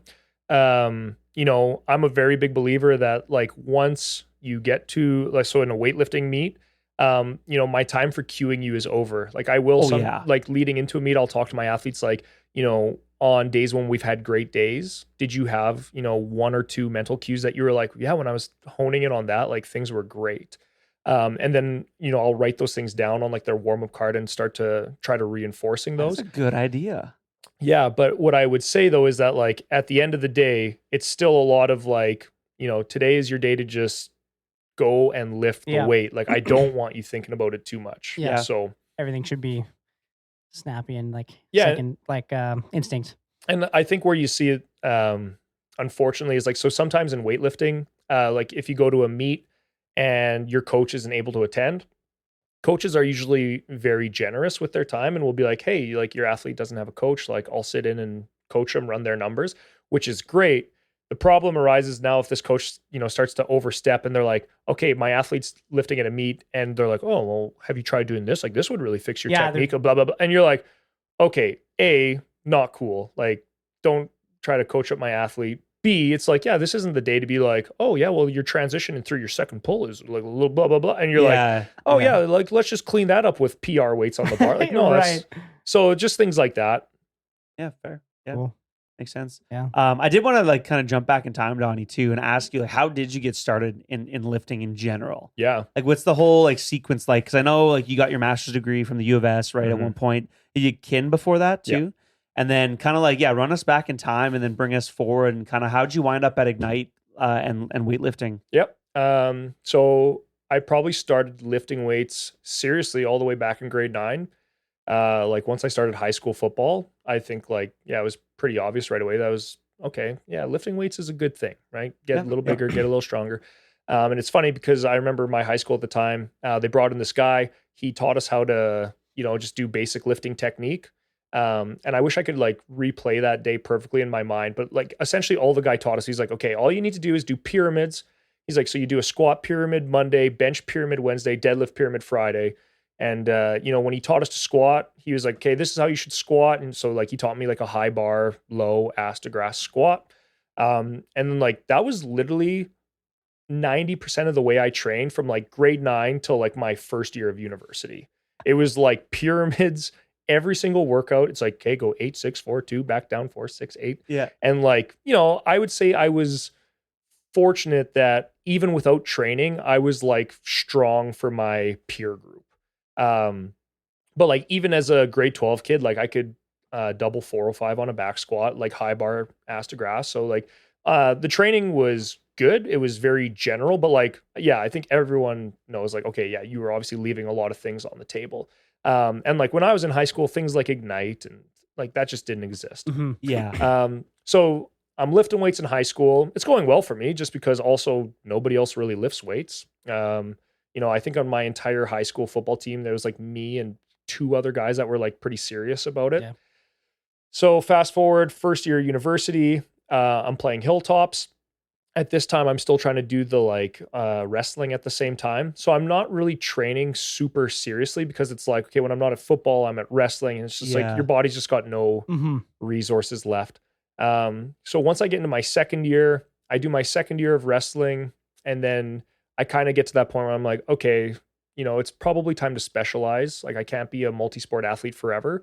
So I was like, I'm probably better at football than I am at wrestling. So, let's see how far we can take this thing. And so literally like perfect timing. My second year, Hilltops finishes up. I'm good enough as a football player that I'm getting invited to like, football Sask and things like that just to be a coach. Mhm. And it just so happens that when I'm coaching at one of these football Sask events, I end up meeting Joel Lipinski, who's like, an ex-Sask Rough Rider. He's starting up his own thing. It's called Ignite. So we get to talking and I'm like asking him what he does. He's explaining it to me. He's like, yeah, it's, athletic style training, strength and conditioning and all this stuff. And I'm like, I'm about to go to my third year Hilltops. Like, it would be nice to have something like a little more professional in the sense of like, okay, what kind of training am I doing and things like that. So I link up with Joel. I start training with him. And at that time, it was literally just Joel. And he had one training group. It was me and like, I want to say 8 other Hilltops. That's all Ignite was. It was like me, 8 other dudes paying Joel to train us. And then like it was cool. Ignite started to grow. By my 4th year, Joel had brought on Jordan as a kind of co-owner of Ignite. They were starting to work with like more groups and stuff. And like my first year with Ignite, I was just blown away. Like, even regardless of what you think of things like, agility ladders and things like that, like you have to remember up until this point, my training was squat pyramid, bench pyramid, deadlift pyramid. Yeah. So the fact that like I even had a trainer that was like, okay, like we're going to do these like speed drills, agility drills, right? We're going to work on these change of direction things. We're going to work on your like proprioception, all these things. And I was like, oh yeah, like there's a lot more to athletic training than just like, okay, get bigger, stronger. Yeah. Right? So that was how I kind of got involved with Ignite. And then it was probably in my 4th year Hilltops. I wasn't done my kin degree yet, but Ignite was just kind of hitting the point where Joel was like, okay, we could probably use a guy part-time. So I started working with some of like the younger training groups, things like that. So this was probably in, 2012. So I'm there just part-time. And then I signed with UBC. So it works out really nice because they're always most dead during the football season. Because especially at that time, Ignite's mostly, like 95% football. Yeah. So they work with football. All the athletes go to their seasons. They're dead for a little bit, come back, train again. So it worked out really nice because I was like, okay, I'm going to do 2 seasons with UBC as I finish my kin degree. And then, yeah, when I come back from UBC in the second semester, it's like, okay, Ignite's picking up and they're busy enough that they're like, yeah, we could use your help as a worker again. So then it just like everything just kind of fell perfectly into place. I was finishing my kin degree. Ignite was moving into their first like place that they would actually call their own gym. Like before that, they were just renting out of other spots. And right as I was finishing my kin degree, getting my CSCS, Joel was like, okay, yeah, we need like a, full-time guy on staff. You've been with us, like, how we train, right? You obviously get along good with our groups. So then I came into Ignite officially. So like as I guess a full-timer, that would have been, 2015. I think you could say like I was full-time. And like I've loved every minute of it. I've loved getting into like exercise science and all the things. I love working with different sports and trying to like solve the puzzle of like, okay, what do you need? Which of your buckets are empty? Which things could we actually help you improve on? And it's funny because the longer I've been doing this, I would say, I used to try to like get really hyper fixated on like little things of like, oh yeah, you really need to, and like I've really pulled back, and I would say like I'm a lot more of a generalist again. I'm just like, so many of the people I work with, it's like, yeah, you could probably just put on 5 to 10 pounds of muscle. It's funny. I'm like, hey, you know what? You need pyramids. Yeah. Just kidding. But like, yeah, it's just funny that like, yeah, the longer you're in things, it's like you're a little bit better to sift through like, yeah, is this actually going to move the needle for you? Yeah, I don't know. Like for a lot of people that I work with, like if you're a grade 11, 12 athlete and, you can't lift 10 pounds off the ground, be like, yeah, I could probably move the needle if you can lift 20 pounds off the ground. Yeah.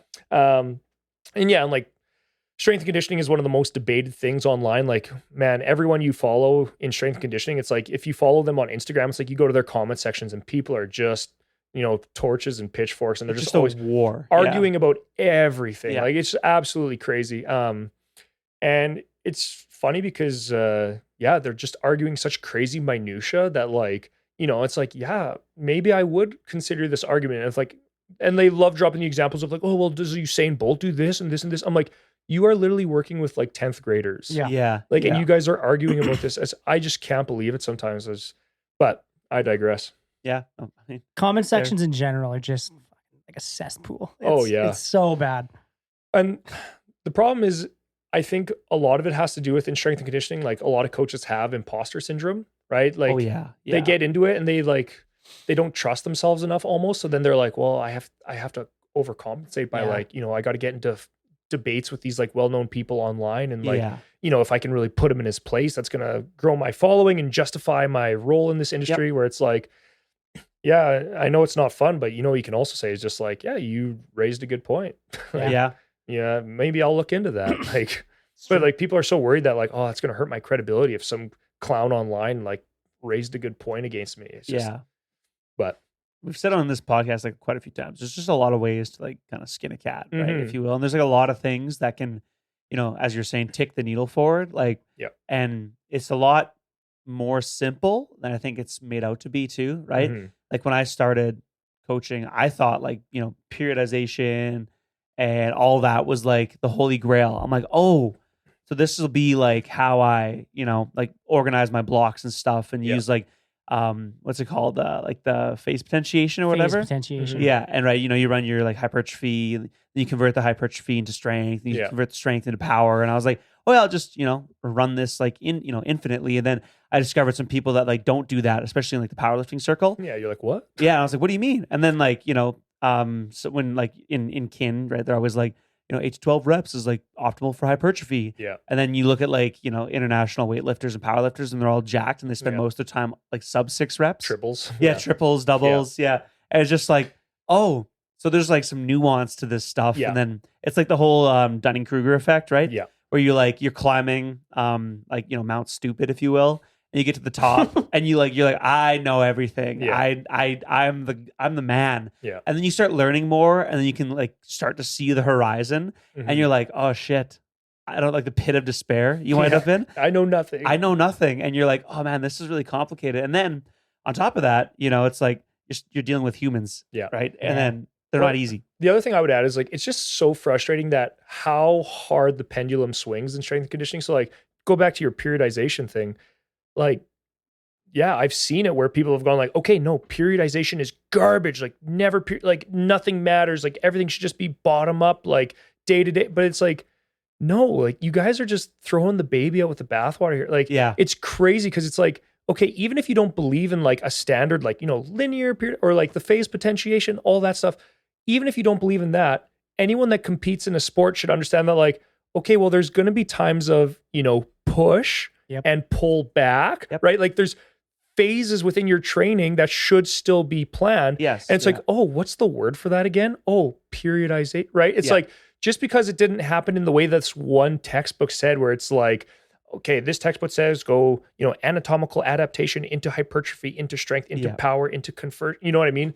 Just because it doesn't happen like that, people are just like, down with periodization. And you're just like, okay, guys, everyone relax. Yeah. Periodization is just a word that means planning your training. Yes. Literally. It's like, and you guys, you do that. Even if you say you don't, you do that. So the training I'm on right now, I'm working with a Polish weightlifting coach.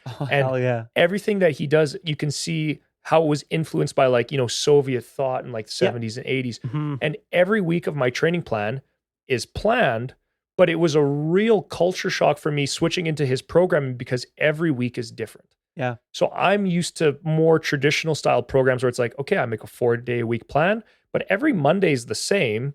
Maybe every week, the Monday, my sets, reps, intensity will change, but like the exercise selection, things like that are very constant. Yeah.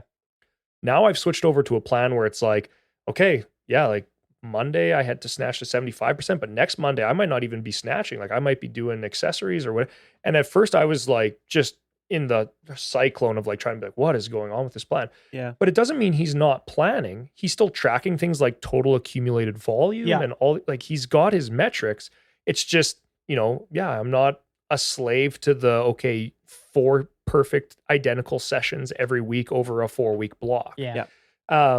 So I feel like some people would look at the plan now and be like, oh, well, yeah, you're clearly not on a periodized plan. And it's like, no, I absolutely am. I have my deload phases. I have my peaks leading up towards competitions. I have my taper blocks and things like that. Mm-hmm.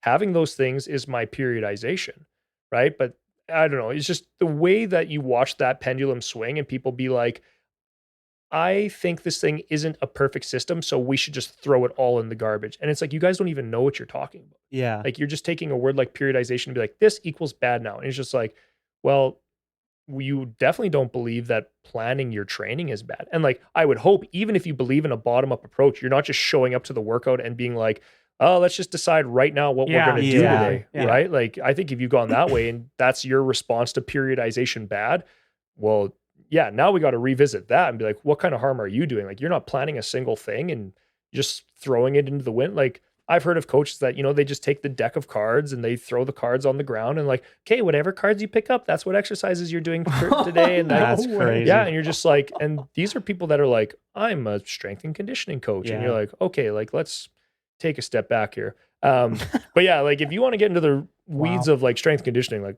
I'd love to, because I'm like, this is obviously like area I'm very passionate in. And like Tom, I know you've got some experience dabbling in that, and like love to hear some of your experiences in there as well. I feel like we should go this route for sure. I'm like itching to like hear to. more.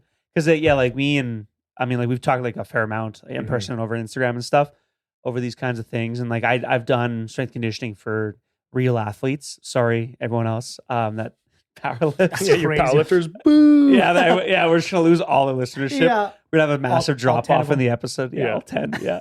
And like, kind of like I said at the start, I was like really into highly influenced by Danny, who was like really influenced by Juggernaut training systems and their block periodization kind of style.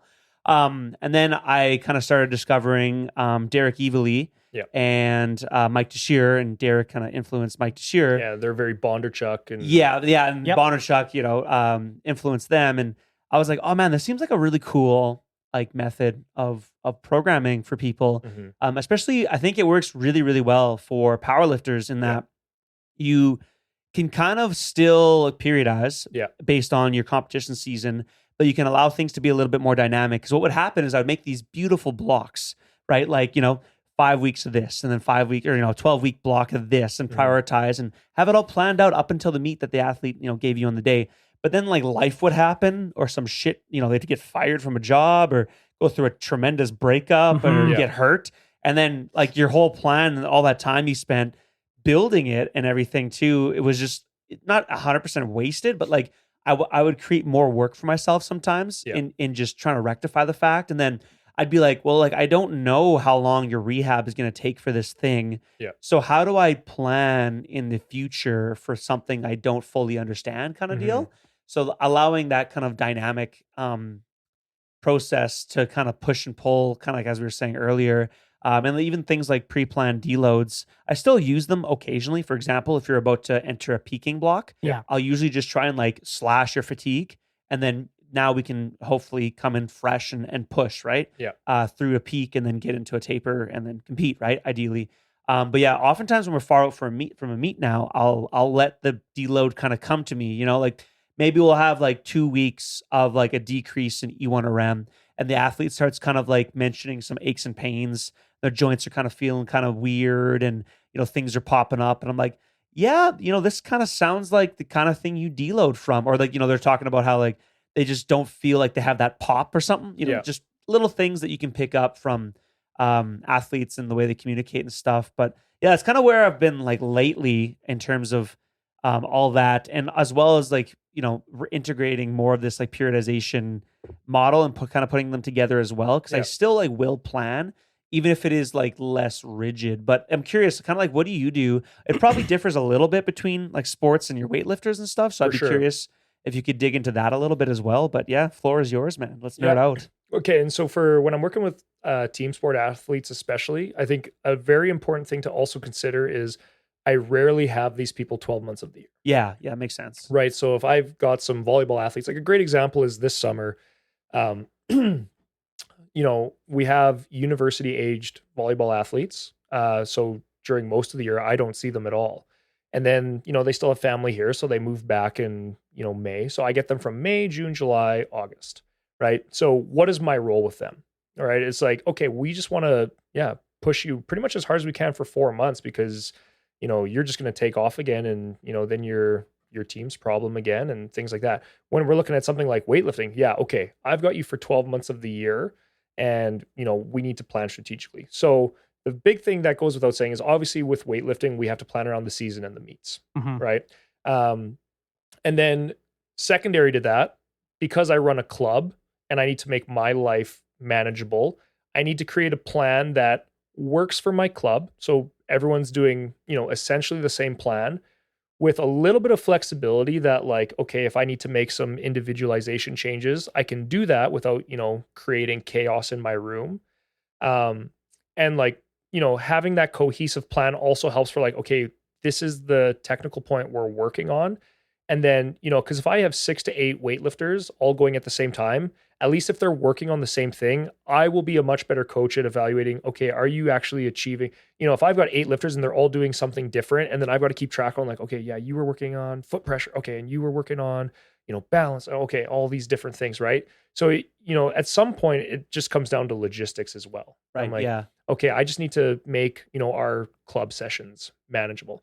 So then when it comes down to the planning, right? So like I said, we got to work around the meets, especially. And then when I'm actually like making the plans themselves, like I still do a bit more of the traditional approach where it's like, okay, your Mondays are going to be the same. The Wednesdays are the same. The Fridays are the same. Every week, what's probably going to change is some of your, you know, sets, reps, and intensity.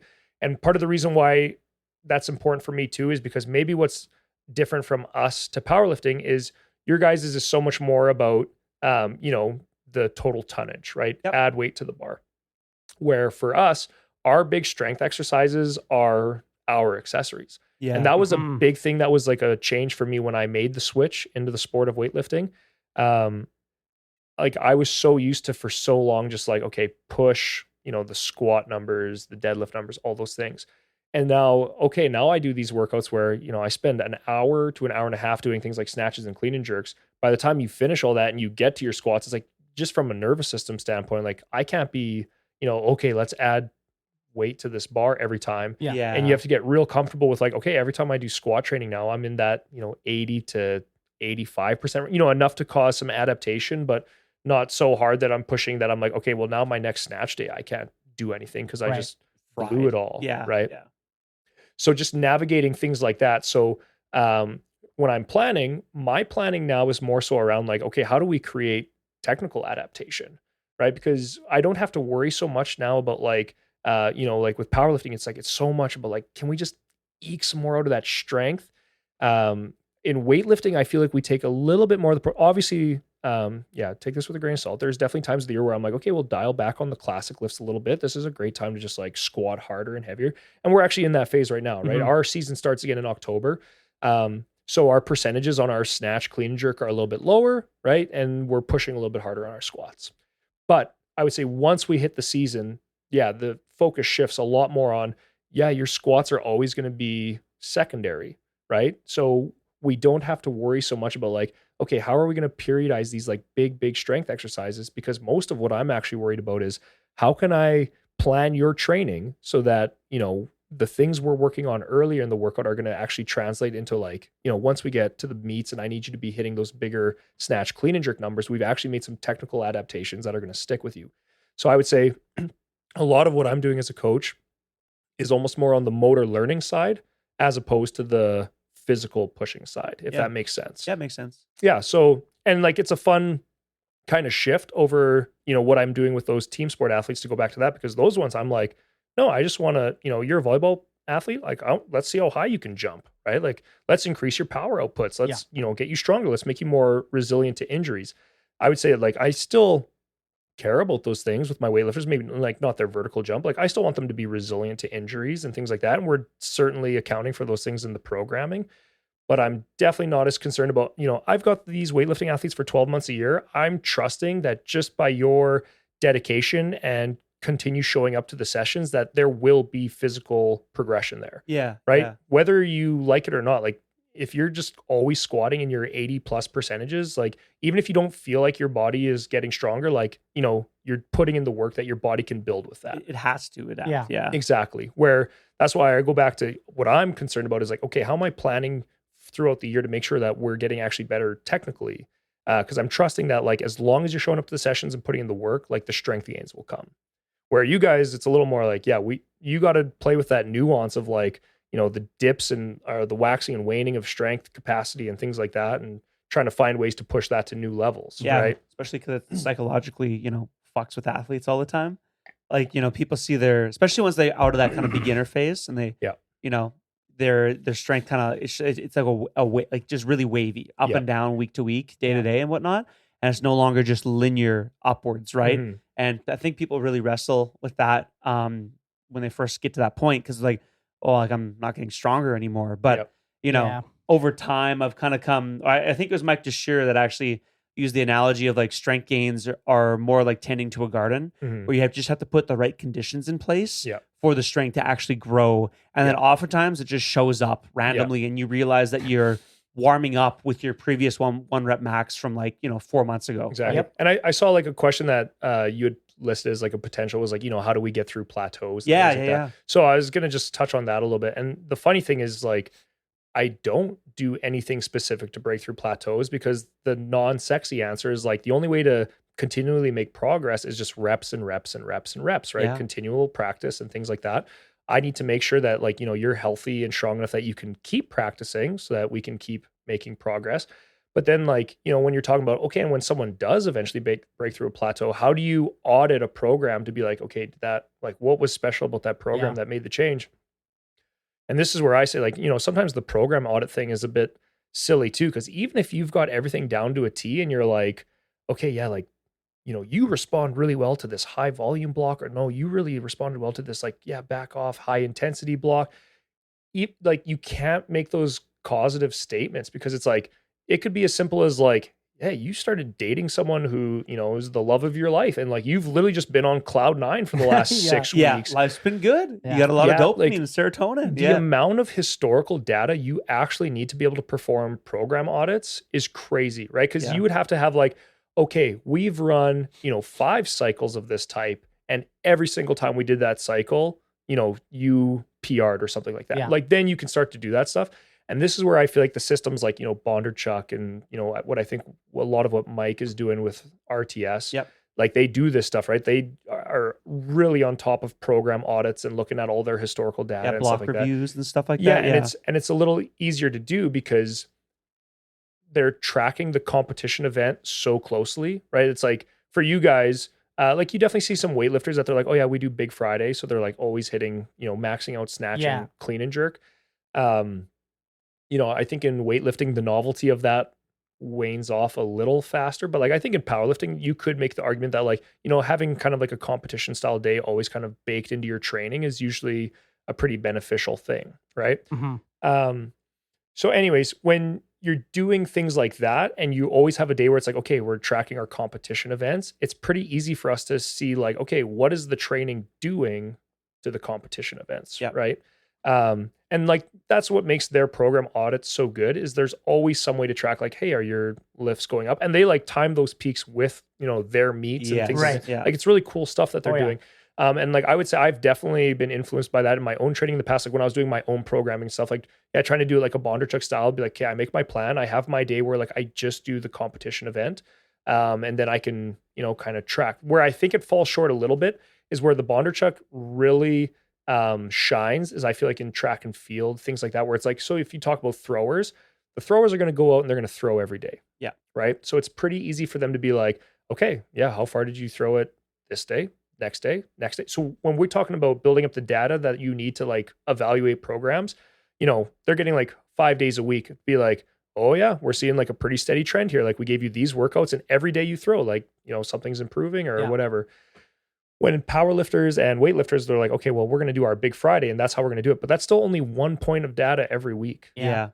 So how are you actually evaluating that? Like, okay, the thing I did in the 4 days leading up to this is what actually drove that spike in that? Or like, again, is it like, I just had a really good sleep that night. Yeah. Yep. Right. Like, oh yeah, my kid didn't puke on my bed at 3 a.m. Like I PR'd. Yeah. Right? Like, Yeah. It's all that stuff. So, the program audit side of things is, I think, very beneficial and useful. But when people say that they're doing it and they're like, yeah, I've been working with this athlete for, 3 months. So like I go back to my team sport athletes, like, yeah, often, I'll work with an athlete for 3 or 4 months. We'll see performance gains. They'll run faster, jump higher. And people will be like, yeah, but what specifically did you do in that plan that saw the result? And I'm like, I don't know. It's probably that they just didn't hate me and they showed up for 3 times a week sessions. Yeah. Right. Like it's as simple as that sometimes. The consistency. Yeah. Exactly. And it's like, yeah, the only thing we can really drive as coaches is, aid in the consistency. Yeah. Because I can create the best program in the world, but if they only come once a week, it's, good luck driving any of their progress. Right.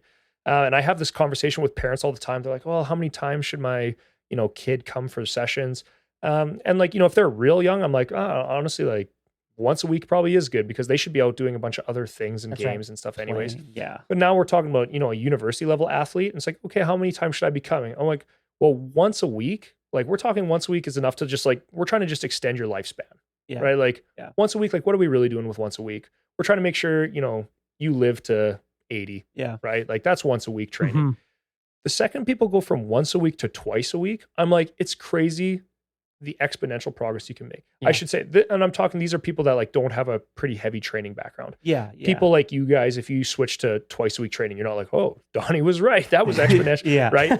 I'm talking, these are untrained athletes trying to go to the next level. Okay. You go from once a week to twice a week. Okay. Now we're talking, you are making so much more progress than the people that only come once a week. Yeah. Okay. And then I'm like, okay, now if you're going to start talking, you want to come 3 times a week. 3 is like the minimum where I'm like, I believe you are someone that has goals and cares about, your progress towards those goals. And like, you want to make real change towards them. Yeah. So I'm like, 2 is great. If all you've got is 2, I'll take your 2. But if you're like, I can commit to 3 times a week, I'm like, yeah, we're going to be able to make some big difference for you. Like if you've gone from untrained to like, we can get you locked in for 3 times a week. And I guarantee like, I could give them a pretty garbage plan. Like I could be like, we did 3 times a week, interval training on the bike. Yeah. But like if they're coming from like a not really trained background, be like, yeah, guess what? That'll give you quad hypertrophy. Like, you know what I mean? Like, they're so sensitive. So much more ceiling that they just don't even know, right? And it's just like, and it's funny because you brought up like the rep range thing. It's like people don't realize how useless that stuff is when we're talking about untrained populations. Oh yeah. Yeah. Like, and I always like to use the analogy of like, I always like to think of rep ranges as volume knobs. like, it's not like, oh, 8 to 12 is perfect for hypertrophy, but it's like, it's maybe a little better for hypertrophy, but like, are you still going to get strength gains? Sure. Yeah, Are you still going to see some muscular endurance? Absolutely. But it's just like, okay, now if I change those rep ranges to be lower, it's like, okay, I'm just shifting my volume knobs. I'm still going to get hypertrophy, maybe, a little less because there's less mechanical tension on the muscles, things like that. But like, yeah, those things aren't absolutes. And again, going back to, and why do we like, I'm talking about this athlete can only goblet squat a 15-pound dumbbell. Yeah. And we're worrying about like rep ranges and stuff. What do you mean? I can't even train them in a 3-rep rep range because the 15-pound dumbbell is challenging for them, right? Like, and it's crazy because you're looking at their ceiling and you're like, yeah, like almost all of your training breaks typical molds because like, you can maybe squat the 15-pound dumbbell 10 times, but I give you the 20-pound dumbbell and you can't even do it once. It's a 33% increase. So it's like, yeah. okay, I look at what it says in your chart. It's like, oh, all of your training was done at 95%. Well, 8 to 12 rep range should only be, 70 to 80%. And it's just like, okay, why are we arguing this? Give the athlete the weight they can handle, get them to do some reps with it. We'll slowly build up their work capacity. And again, the only way I can do that is if they're coming to their sessions, right? I'm not worried so much about like, okay, let's really dive into the, fun exercise science and physiological benefits of this versus that. I'm like, okay, yeah. And that's where I go to, I've been doing the strength conditioning for 12 years now. And I'm like, I've really pulled back and become a real generalist. Like I've had some really fun times in my career where I've been able to like really dive into the weeds. So like one of my most notable, I guess, accomplishments was like getting to be involved with Ben Coakwell on his Olympic bobsled run. Right. And they won a bronze at the Olympics. And like, I was Ben's strength and conditioning coach for that. And it was just such a cool experience of like, okay, we're at the Olympic level. Ben doesn't need me to work on sprints with him. He has like a specialist sprint coach. Yeah. He doesn't need me for diet, nutrition advice. He doesn't need me, he has a professional in every field. And then for me, it was like, okay, now knowing all the things you're doing with all these people, I get to try to tailor your strength and conditioning program towards that. Yeah. Right. And like, that was so fun. And like, to see that culminate in an Olympic medal was like, how many times you get to do something like that in your life. That's pretty right. Cool. Yeah. And it's like, and those are the times where it's like, yeah, if you wanted to debate with me, the like, well, why do this versus this? I would have loved to get into that because I'm like, we're talking about somebody's Olympic career here. Like, I do want to know, like, what do we think is the right play here? Right. Like, I'm not trying to just take a shot in the dark with your livelihood. I'm like, yeah, let's get into this. But that was one athlete in my 12 years where I've been like, okay, yeah, you were at a level where we need to get into this nitty gritty. And the funny thing is Ben Coakwell still squatted heavy, cleaned heavy, like did things that like a lot of people would probably be like, well, elite athletes should never be doing that. They should be the risk to reward ratio and exactly. all that. Yeah. And I'm like, I don't know, you go talk to Olympic bobsleigh, like they got those guys pushing weights and doing powerful lifts and like they are not scared of it. And it's like, so at an Olympic level, if we can get away with like, yeah, this guy's still doing what we would just call GPP exercise. Like we weren't doing fancy, like, well, let's try to rig up some sled so it feels like you're pushing a bobsleigh when you do it. I'm like, no, this guy's doing enough push training during the week. We don't need to try to replicate that, when you're in the gym. We just got to get you real strong, real fast, real explosive. You've got your sprints coach, great. Yeah, we're just going to push the strength and power, baby. And like, yeah, it was a dream come true how it came to. The only thing that was kind of neat that we changed with bench training was after kind of doing an audit of like what's gone good in past seasons, one thing they talked about was, Team Canada bobsleigh, they always start off real strong in the season, but it's a long qualifying season. So what would end up happening is like the longer the bobsleigh season goes on, you'd start to see some of their athletes like, just blowing hamstrings and just like, season ending injuries and things like that. So we decided to take kind of an interesting approach after we were talking. I was like, all right, Ben, like, well, what if we try this? We'll keep pushing the strength and the power, but we also push your, aerobic capacity, and bump your conditioning up a little bit in the hopes that not so much that like, yeah, you're going to become an aerobic specialist, but maybe the missing link is like, in between competitions, your body just needs to be able to recover better. Yeah. Right. So like, when you're doing your races, like you can keep racing and you're like, yeah, I feel pretty good. And not like, okay, yeah, the season's really starting wearing down on me. So even just very small changes, playing with his work to rest ratios, being like, okay, when you're doing your heavy squats, you can push as heavy as you want, but like we're staying to that strict, 2.5 minute window. Like I'm not letting you have that, 5 minutes, 7 minute full recovery all the time. And like there was definitely times where I was like, yeah, you can have that. But there was a lot more focus on like, yeah, push the strength, push the power, bump up a little bit of conditioning work and be really on top of your work to rest ratios. And it was so cool because then just talking about it, he was like, yeah, like it was crazy. Like that Olympics came around. He's like, just how his body felt. He's like, I just knew like we were going to just rip on that sled. And I was like, that's beauty. Like that's what you want to hear as a coach. Right. Yeah. So yeah, that's one story. And now I go back to, regular work and it's like, okay, I'm working with, grade 10 to, fourth year university athletes. And it's like, okay, well, what do they need? It's like, okay, well, I'm probably going to stick with a lot of the generalist stuff because you want to talk about what can move the needle. Like it's a lot of just, you put on maybe a little bit of muscle, you get a lot stronger. And like, I would say this for female athletes, especially like when I used to coach more football, like when I was doing strength training for the Saskatoon Hilltops, those guys, I would even argue that like, okay, you need to be a little bit more creative in how you program because a lot of them, like you give them any exercise and they'll be like, okay, you want me to do weighted neck flexion? Well, let me find my 1RM for that, right? And you're just like, oh, okay, no, like this is supposed to like, strengthen and build your neck. We don't want to just destroy it your first time doing it. So like they've got a little bit more of that real meathead mentality. But now a lot of my coaching is like, I do work with a lot of female athletes and like the females, like they really benefit when we're just constantly encouraging them to like, you are capable of so much more than you think. Yeah. And that's one of the best parts about also running my female weightlifting club is, I get to see the things that these women are capable of. And then I go and I work back with like, regular team sport athletes. And then when you see a young female athlete and they're like, oh, I could never squat, 100 pounds. And you're like, oh yeah, don't worry. Like you are going to be so impressed with yourself by the end of these like 5 or 6 months. And when they do that and they go back to their team sport and their coaches are like, what a difference, right? Like, and it's like, yeah, we didn't do anything fancy. Like this girl just needed some confidence. She just needed to build up a little bit of strength and power. And it's just like at the level we're talking, like Saskatchewan schools and, university level, it's like, man, what a difference those things make. Yeah. And then people are still like, they'll get in the comment section and be like, yeah, what a waste of time. And you're just like, yeah, that's okay. Like, and I think like, my advice for any new strength coaches is like, at some point you have to have your philosophy and it's okay to have different philosophies from other coaches. And like, you don't have to be apologetic about that. Mm-hmm. But for me, it's like, yeah, my philosophy is I'm going to be more of a generalist than a specialist. And I'm always going to be a meat and potatoes guy. Yeah. I'm going to just focus on things that like doing different variations of squats and the Olympic lifts, like I think are big drivers of, your strength and your power. And, I think I can coach them well enough that, a lot of people talk about, oh, well, the learning curve, like it takes so long and blah, blah, blah. But I'm like, I don't know. I feel like if I can have you coached up to do it well enough in, a couple weeks, and I'm like, that was time well spent for me. Yeah. And then you can start to push on those exercises a little bit. So like, yeah, it's just going back to like, what is your coaching philosophy? For me, it's focus on the big rocks. Don't get too lost in the weeds. If you're fortunate enough that you're working with like all pro and elite athletes that you can get into the weeds, like good for you. But I'd say like, even the people that are on Instagram that look like that's all they're doing, it's probably not, right? Like that's just the flashy highlight reel that's stuff. what I mean. That's what they throw on the Instagram. And then they like to make it seem like, oh, well, all my athletes do this stuff because it's going to get you to this level. And it's like, actually, the fact that you're doing that stuff with them because your elite person does it is actually maybe holding them back. Yeah.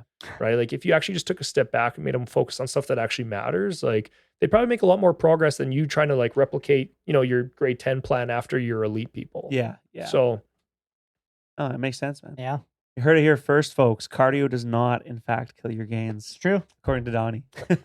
Yeah. Hey, I'll say like, I definitely believe that there's a interference effect, but again, you have to be able to zoom out and look at like, okay, well, what's important? So like, yeah, when I was working with Ben and bobsleigh, like, do I believe that like having a little bit of conditioning maybe brought off a little bit on his top end strength and power? Sure.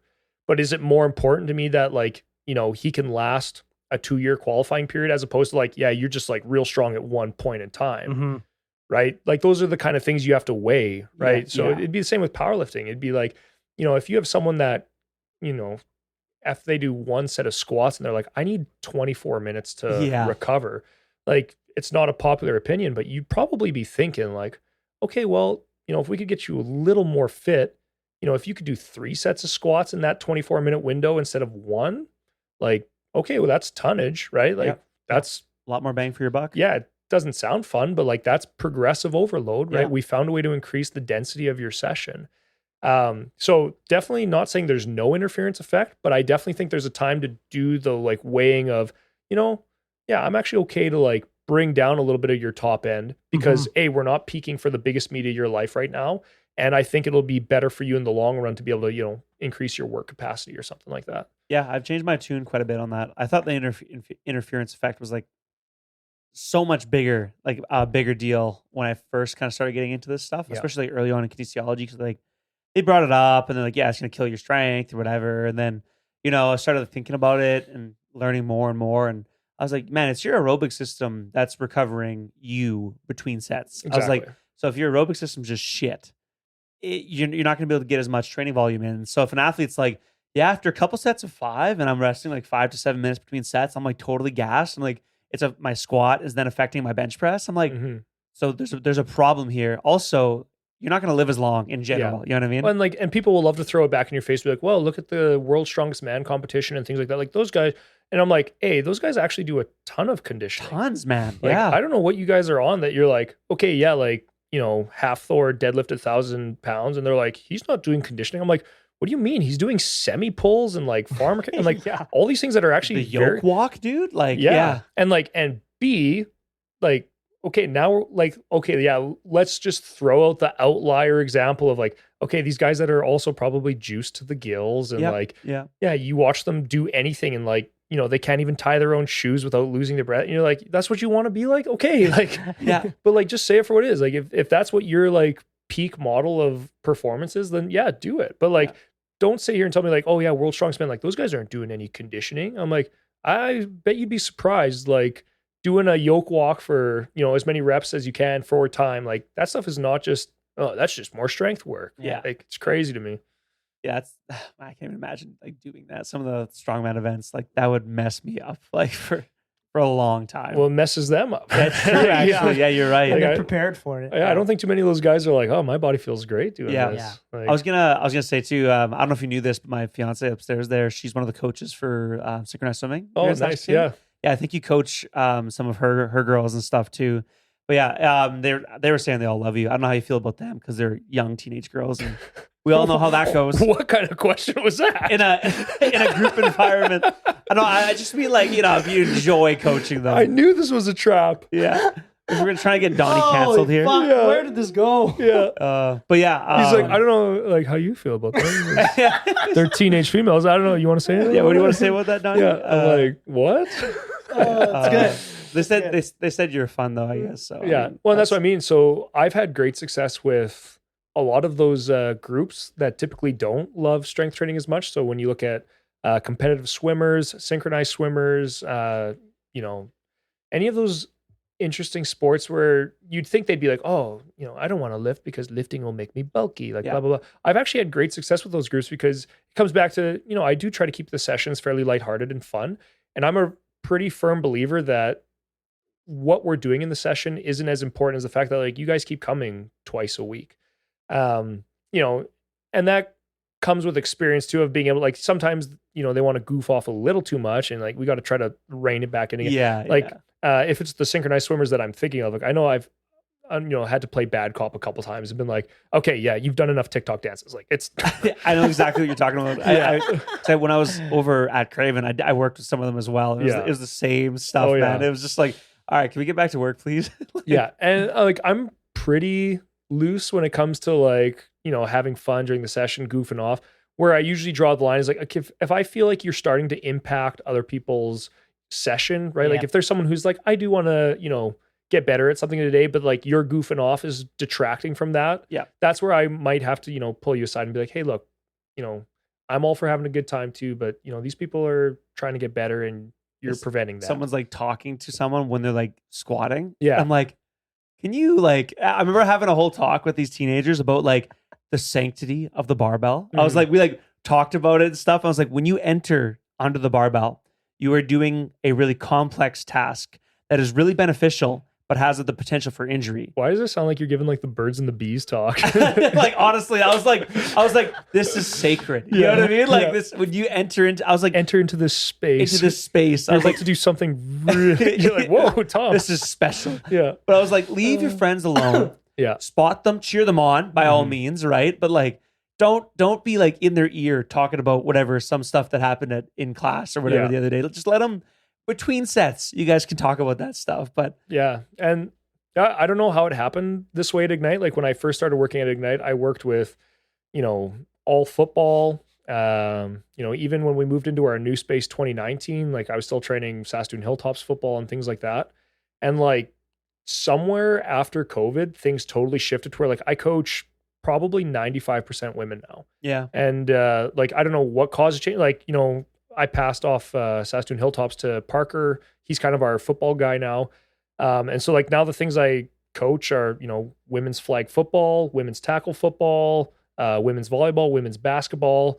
All the weightlifters I have in my club are women. And like, I don't know how it happened. It just kind of happened organically.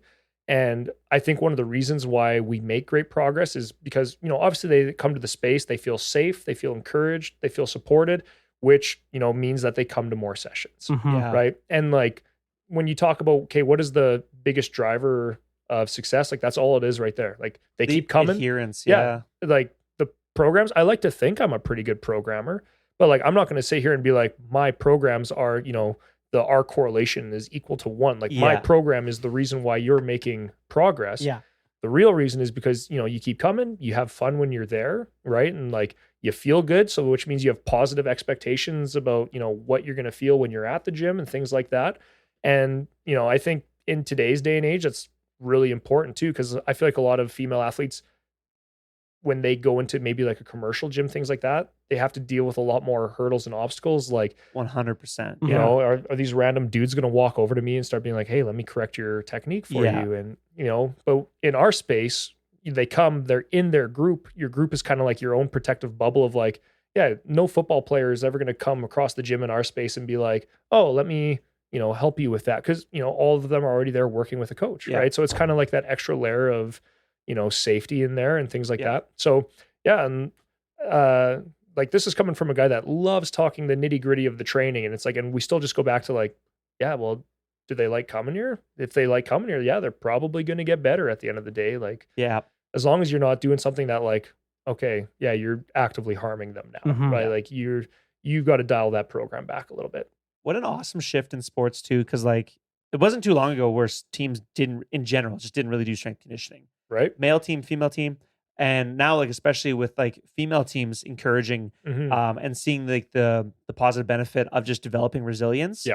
And then also like the trickle down effect of, because sport ends for everybody at some point in time. It'd be nice when people leave sport if they continue to like take care of their body and they had the tools to do that. Because like I know like just in our circles and stuff, like a lot of women that I've coached and my like friends of mine and stuff, going to the gym for them is like a whole different experience than any male I've really ever talked to. For sure. Especially because like I don't know if not every high school is like this, but I know the men's phys ed class at my high school had like a gym like unit. We spent time in the gym. They showed us a little bit of bench press, how to use each of the machines. Yeah, we had squat. that too. Yeah, but like I know that the girls like on the equivalent like year of like my graduating class did not have like a gym unit that I can recall. So it just like raises the barrier so much higher. Yeah. From the beginning, like because you don't have that self-efficacy to begin with. Well, I guess I got to give a shout out to old gym teacher Mrs. Harris then at St. Joe's I go back to when I was in high school. Nobody was really lifting, but I will say I do remember we had a gym unit and, we had a co-ed gym class. So the boys and girls did it together. So props to her, I guess, for doing that way back in, 2008, 2009. And then, but yeah, you're exactly right. Cause, when I was in my second year Hilltops, that's when, things like Ignite were starting. I think I was really starting to notice the explode in like strength and conditioning. And then like where we are now, I wish people could see like the diversity in the clientele that I'm working with. Like I'm working with curling teams, we're working with biathlon.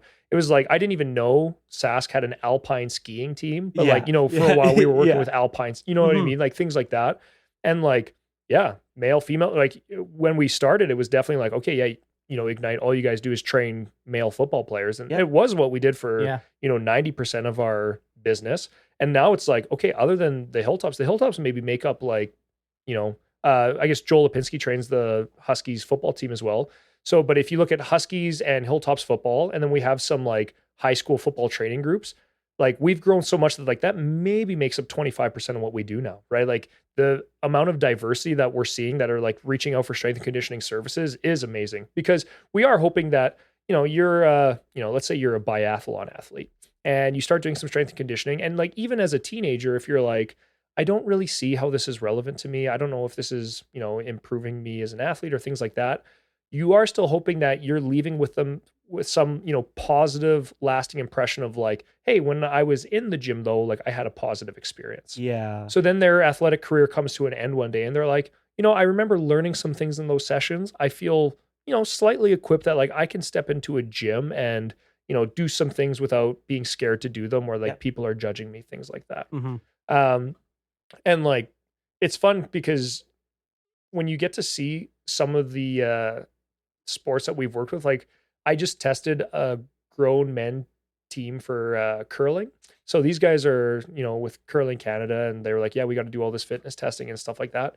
And to see like these 4 curlers come in and they're being tested on like, 4RM squat and bench press. Yeah. And like these guys are putting up good numbers. I'm like, these are guys that like, if anyone else like saw them on the street, they'd be like, oh, those guys don't train. Like, oh, Yeah. they're just curlers and things like that. And then I'm like, okay, like these guys are squatting in like the 2 to almost 300 pounds. And like, Mhm. people that like anyone else would be like, oh yeah, we're going to just sleep on these guys. But I'm like, okay, we've got curlers now that are, doing great, good depth squats. Yeah. Yeah. And like just what it's going to do for the quality level of all of our sports. Like if we can just like keep raising the tide and like bringing up all the sports, like, yeah, like the expectation is like, if you're an athlete, like, you should push to be the highest level that you can possibly be. And the easiest way to do that is, make sure you're doing the right things when the training's coming. Yeah. No, 100%.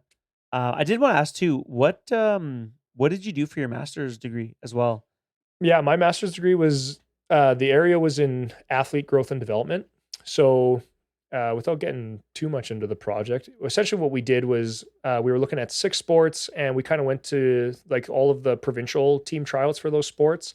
And essentially what we were looking at is, the kids that were selected versus not selected, was there a difference in things like their chronological age, biological maturity, things like that. And then I guess kind of the neat part of the study was then we also kind of did a follow-up, 3-6 months after, to just be like, okay, and then after you got cut from a provincial team tryout, what happened to you, right? Like, do you still do the sport and things like that? It was just kind of an interesting pilot observational study that I think just like, led to more questions than answers, because every sport was a little bit different. So for example, when you're looking at a study and you're like, okay, so the kids that make it onto the provincial team, are they older? Are they more biological mature? Things like that. Okay, well, if we talk about a sport like volleyball, basketball, it's like, well, guess what? All of the kids trying out for a provincial team, like you have a selection bias. Yeah. Like if you're good enough that you can try out for provincial volleyball, basketball, you are probably, compared to your peers, like a little bit older, or you hit puberty earlier.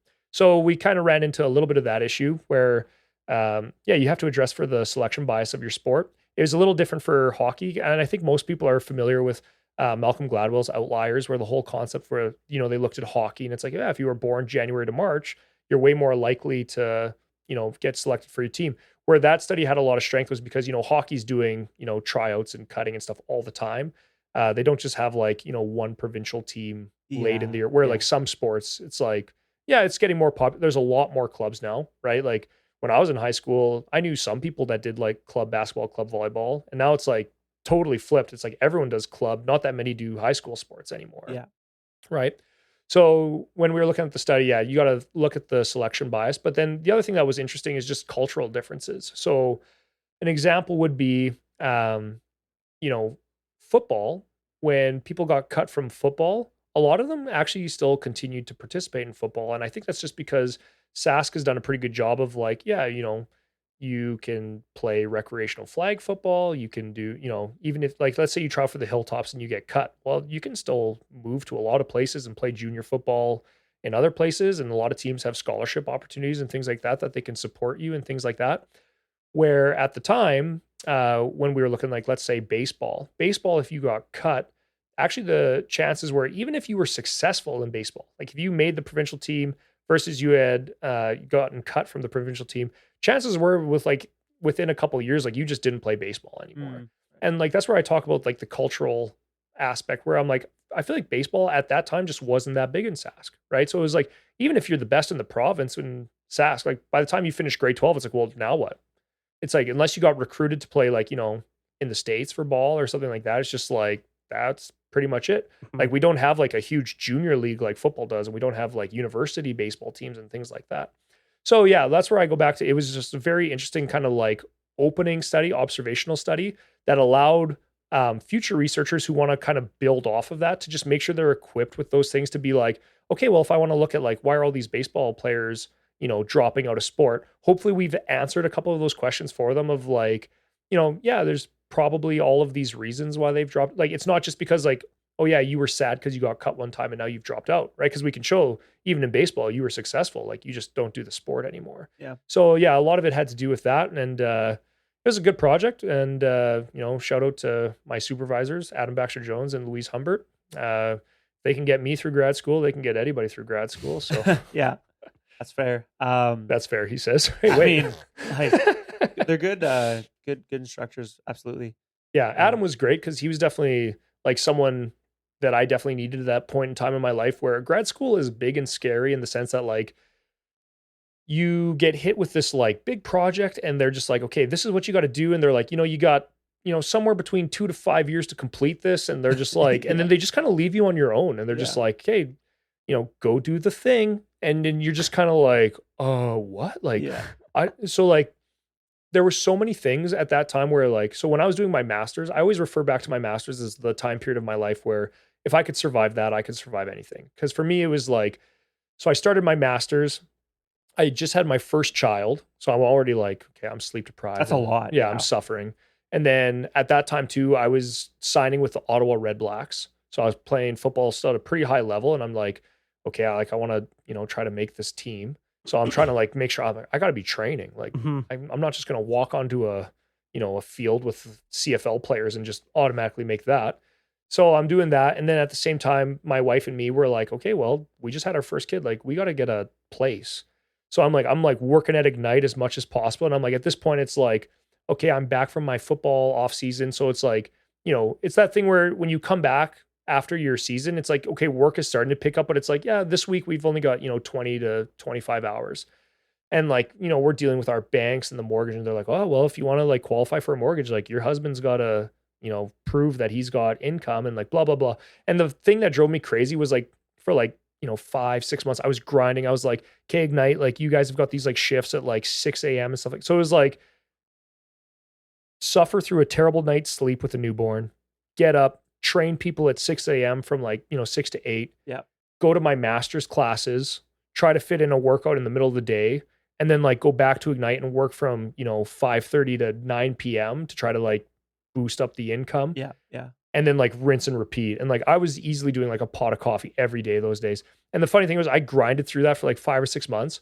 And then when it came time to get like approved for our mortgage, they were like, you know what? Your wife makes plenty of money as a nurse. We'll just put you as unemployed and like, here's your mortgage. Oh my God. And I was like, what? I was like, what do you mean you're putting me as unemployed? I'm very employed right now. You're like, you just clawed your way through Literally, that. I was like dying. And I'm just like, oh, that's great, babe. Oh my and like, God. and this is before they had like the stress test for like mortgages too. They're like, what is your wife, a part-time nurse? They're like, well, just what do you want, a $500,000 mortgage? Like, I'm like, what is going on now? I'm like, what just happened? Like, so anyway, so that's why I go back to like, that was the time of my life. I was like, okay, I survived that. I feel like I've got pretty good perspective now. Like everyone who sees me at the gym, they're always like, oh, you don't ever seem to really have like bad days. Like you're always like pretty like even with your mood, and like you seem like you're always in a pretty good mood. I'm like, I just feel like I've got pretty good perspective. I'm like, I'm very grateful. To get where I am in my life took a lot of learning and background work, and it did take a bit of a grind to get there. But now it's like, because I've achieved a certain level of knowledge and expertise in my field, I get to just relax a little bit, and I get to just, I show up to my job. I do my programming and stuff on weekends. And so then when I get to my job, I'm essentially just, I'm working with people I love, right? I get to just Lifting. exactly. I'm like, I get to, I go to my workplace to do my own workouts. So my day is always very easy because it's like, yeah, I have a 7-hour workday, but if like, if I want to get my workout in, I just got to show up a couple hours early. Yeah. Like I totally feel for people that's like, I work 40 to 50 hours a week and then I got to try to find time to work out on top of that. Yeah. I'm like, yeah. And like, so when people are like, oh, like, what are your biggest barriers to like your own training and stuff like that? I'm like, I feel like I got none. Like, and that's why I'm like, I'm glad I did win nationals this year. Cause I'm like, if you zoomed out on my life as it is currently, and you're like, should this guy be able to pull off a training block to win a nationals? You'd be like, yeah, if you didn't win nationals, like I'd be embarrassed for you, right? Because you'd be like, oh, look at those guys that are working 60 hours a week and they got to try to like lift on top of that. Yeah. And like if you couldn't even beat those guys, it's like you work, 30 hours on the floor and like, you just like train at the same place that you work at. Everything's baked in for you. Your kids are all sleeping through the night now. Like, you know what I mean? Like, it's just like, okay, yeah, I'm glad I won because I just don't need the guilt of someone being like, oh, that guy just worked like 5 night shifts in a row and he almost beat you. And you're like, yeah. So I'm like, I feel like I've like got a pretty good sense of perspective, and like I'm like, I feel like I'm always pretty grateful for like where I'm at in my life, and like I really do love my job. Like I love just like even my adult fitness groups. They're not athletes. They're just people that just want to lift for their whole life, and just like the fact that like 3 times a week I see like the same people, I get to just catch up with them. Like, hey, what's going on in your life? And just like, they need to vent. Hey, yeah, let's vent. Yeah, you want to celebrate things that are going on in your life. I love that, right? Yeah. Like it's a pretty sweet, easy gig. Once, like I said, there was a lot of background to get there where you're like, you want people to trust you in the health and fitness sphere. Imposter syndrome. Oh, yeah. And just like, you're just always worried that like people are fact checking you and things like that, or like, oh, what you said doesn't align with what this like influencer I follow on Instagram says. Yeah. Once you get to the point where you can at least like, I would say the biggest amount of background work is being able to understand those people's, arguments and things like that, and be able to just like boil it down for your clients. Yep. And I think that's where some new strength and conditioning coaches get lost, and where they're just like, it's just such an easy compound or a cop out to just be like, oh, well, the answer is it depends. But then they never do the follow through on like, okay, well, what does it depend on? Right. Yeah, and they're just like, yeah, you told me it depends, but then you just kind of left it at that and acted all mysterious. Right. Yeah. But like when you actually hit that level of knowledge where you're like, okay, I can tell you why they're saying this. And I can tell you why I don't agree with it for what you're doing right now. Or sometimes you can be like, hey, and what they're saying isn't 100% untrue. If that's something you'd like to experiment with in the future, right? We can definitely revisit that. Mm-hmm. But like, it makes a big difference for your clients, right? And like, I feel like that's essentially what people are paying for when they come for the coaching, and, they want someone who can distill all of the nonsense that's out there and just be like, so even let's use a different example. Let's look at weightlifting coaching. If you want to teach yourself weightlifting, there is no shortage of materials online. The problem maybe is that like, okay, well, you have the Chinese school of weightlifting, you have the American school of weightlifting, you have, a European style of weightlifting, and you're going to get a lot of different conflicting stuff. And so the amount of times I've had athletes like, send me a reel or something like that and be like, oh, like, what about this and that? And it's like, yeah, for the person that's performing the exercise in that reel you sent me, that is true for them. Yeah. Right. And then it's like being able to distill for them, like, okay, well, the reason why that particular Chinese lifter lifts that style is because his femurs are half the length of yours. Yeah. Right. Literally. And helping them to understand that like, these are the key difference on like why they do the things they do.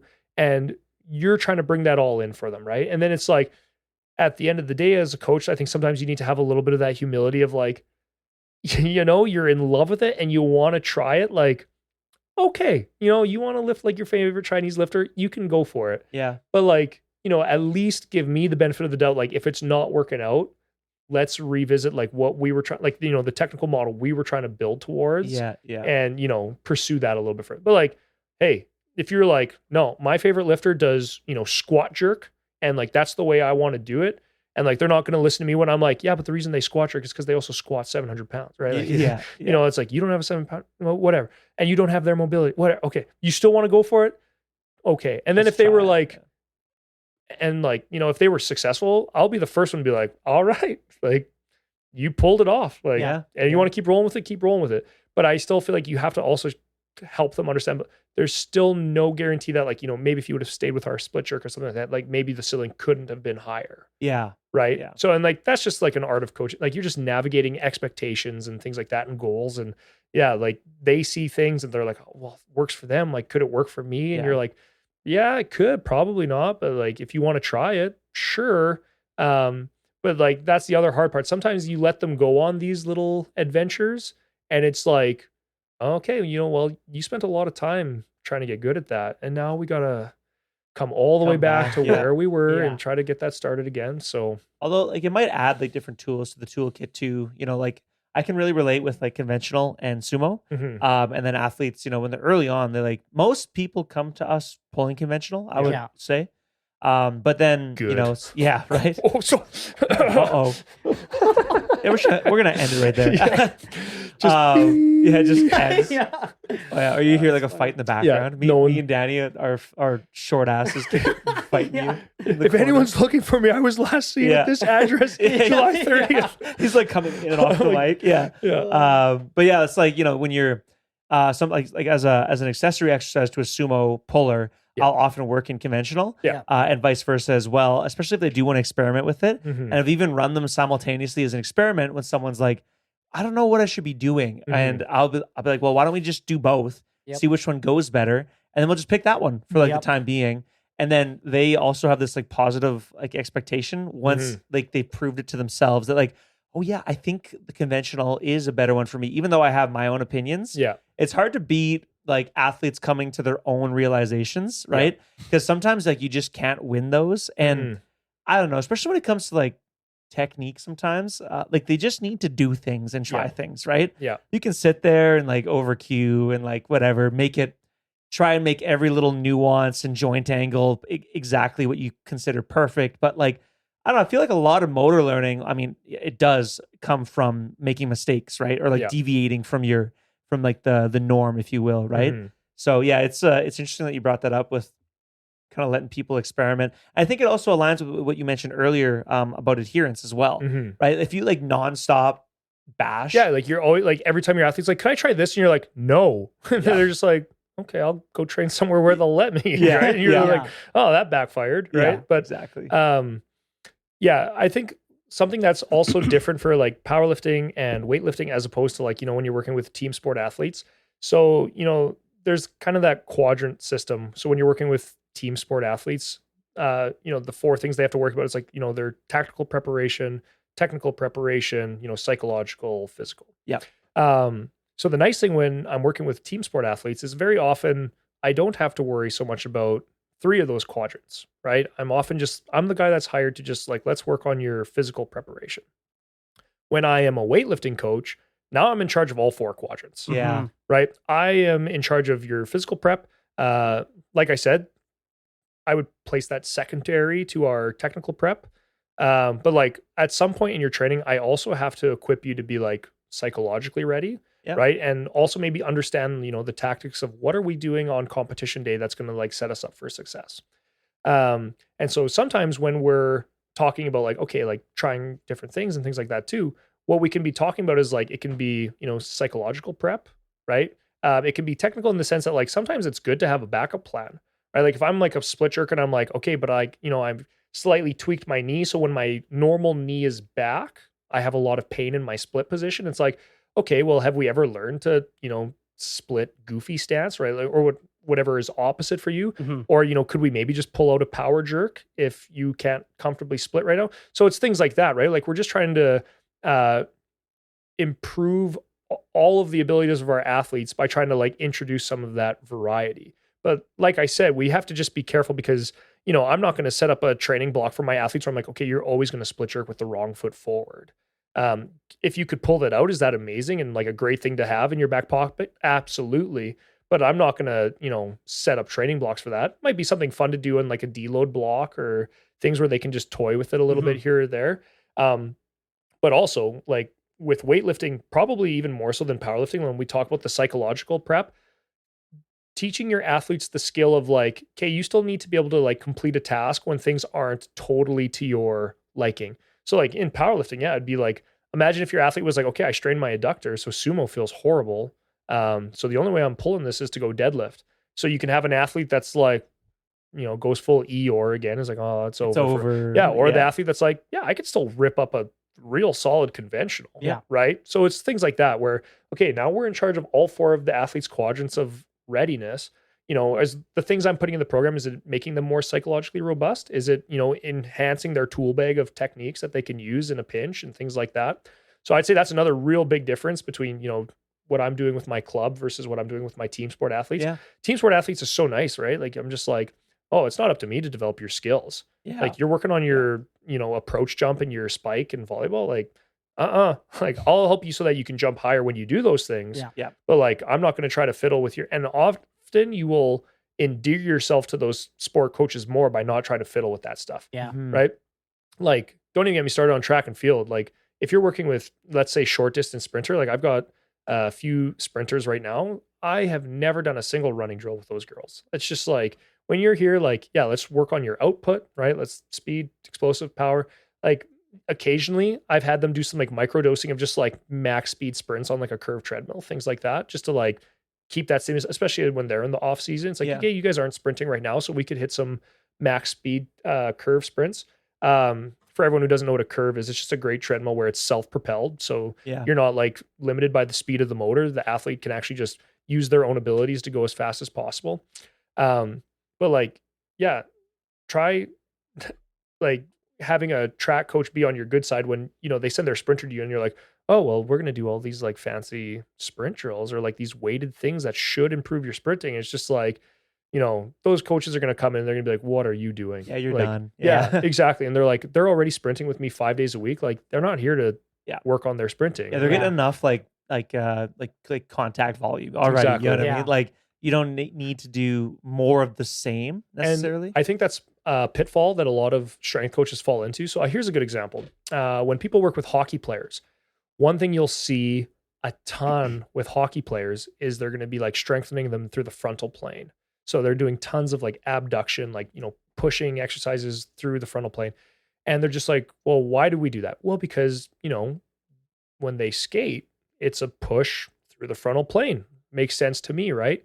The problem is a lot of these hockey athletes are on the ice 4 to 5 days a week. So they come to the gym and they're already so fatigued and beat up in those areas of their body. And you're like, well, now let's load it. Right. And there's just not a good enough job by a lot of strength coaches where it's like, okay, yeah, I probably want to strengthen and really hone in on those areas when it's like, you can guarantee me you are not on the ice.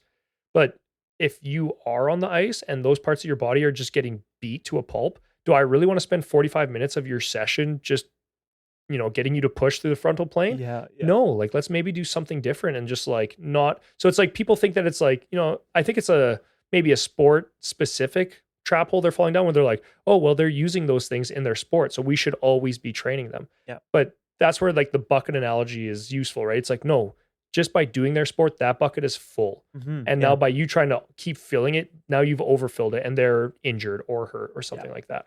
So, so when we're talking about like, sport specific, where I stand on sports specificity is like when I work with wrestlers, I'm not trying to get them to do things in the gym that are like, okay, this is exactly going to be the same as something that you see on a mat.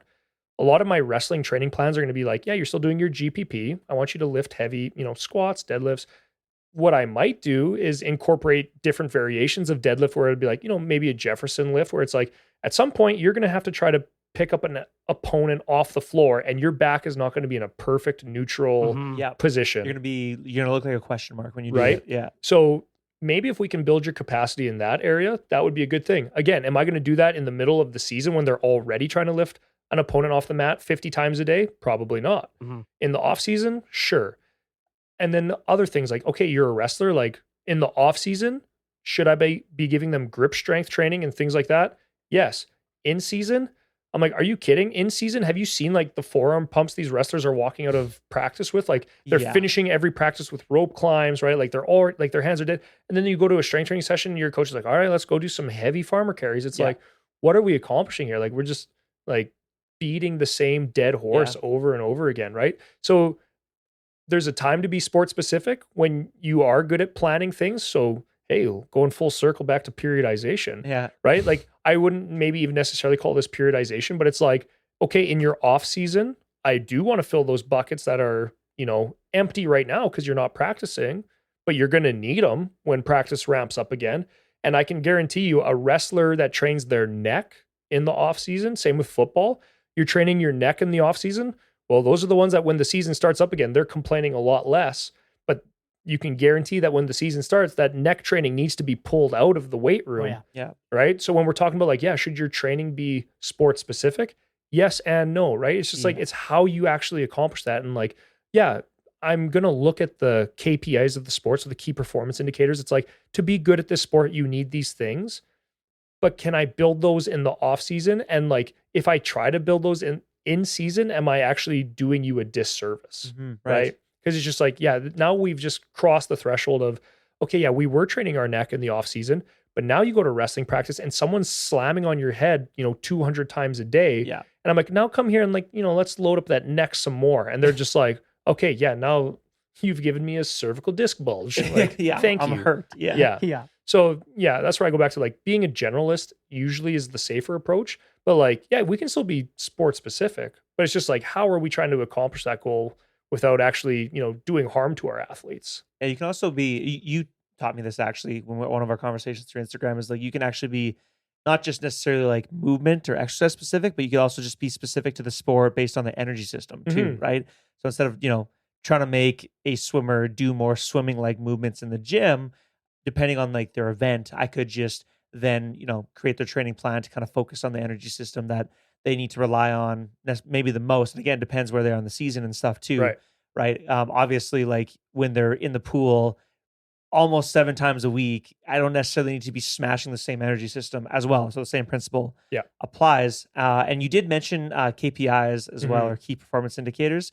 So I was wondering, like, what metrics do you typically track for both, like maybe general sport and your weightlifters? Because I think there's a bit of that pressure too to prove what you're doing is working, right? So I'm curious, kind of what do you kind of usually look at? Yeah, and so I feel like the obvious thing is always looking at success, right? And so how do you measure that success? So with wrestling, maybe it's a little easier because you could just like come up with something very general, be like, did I win my match or did I not win my match? Yeah.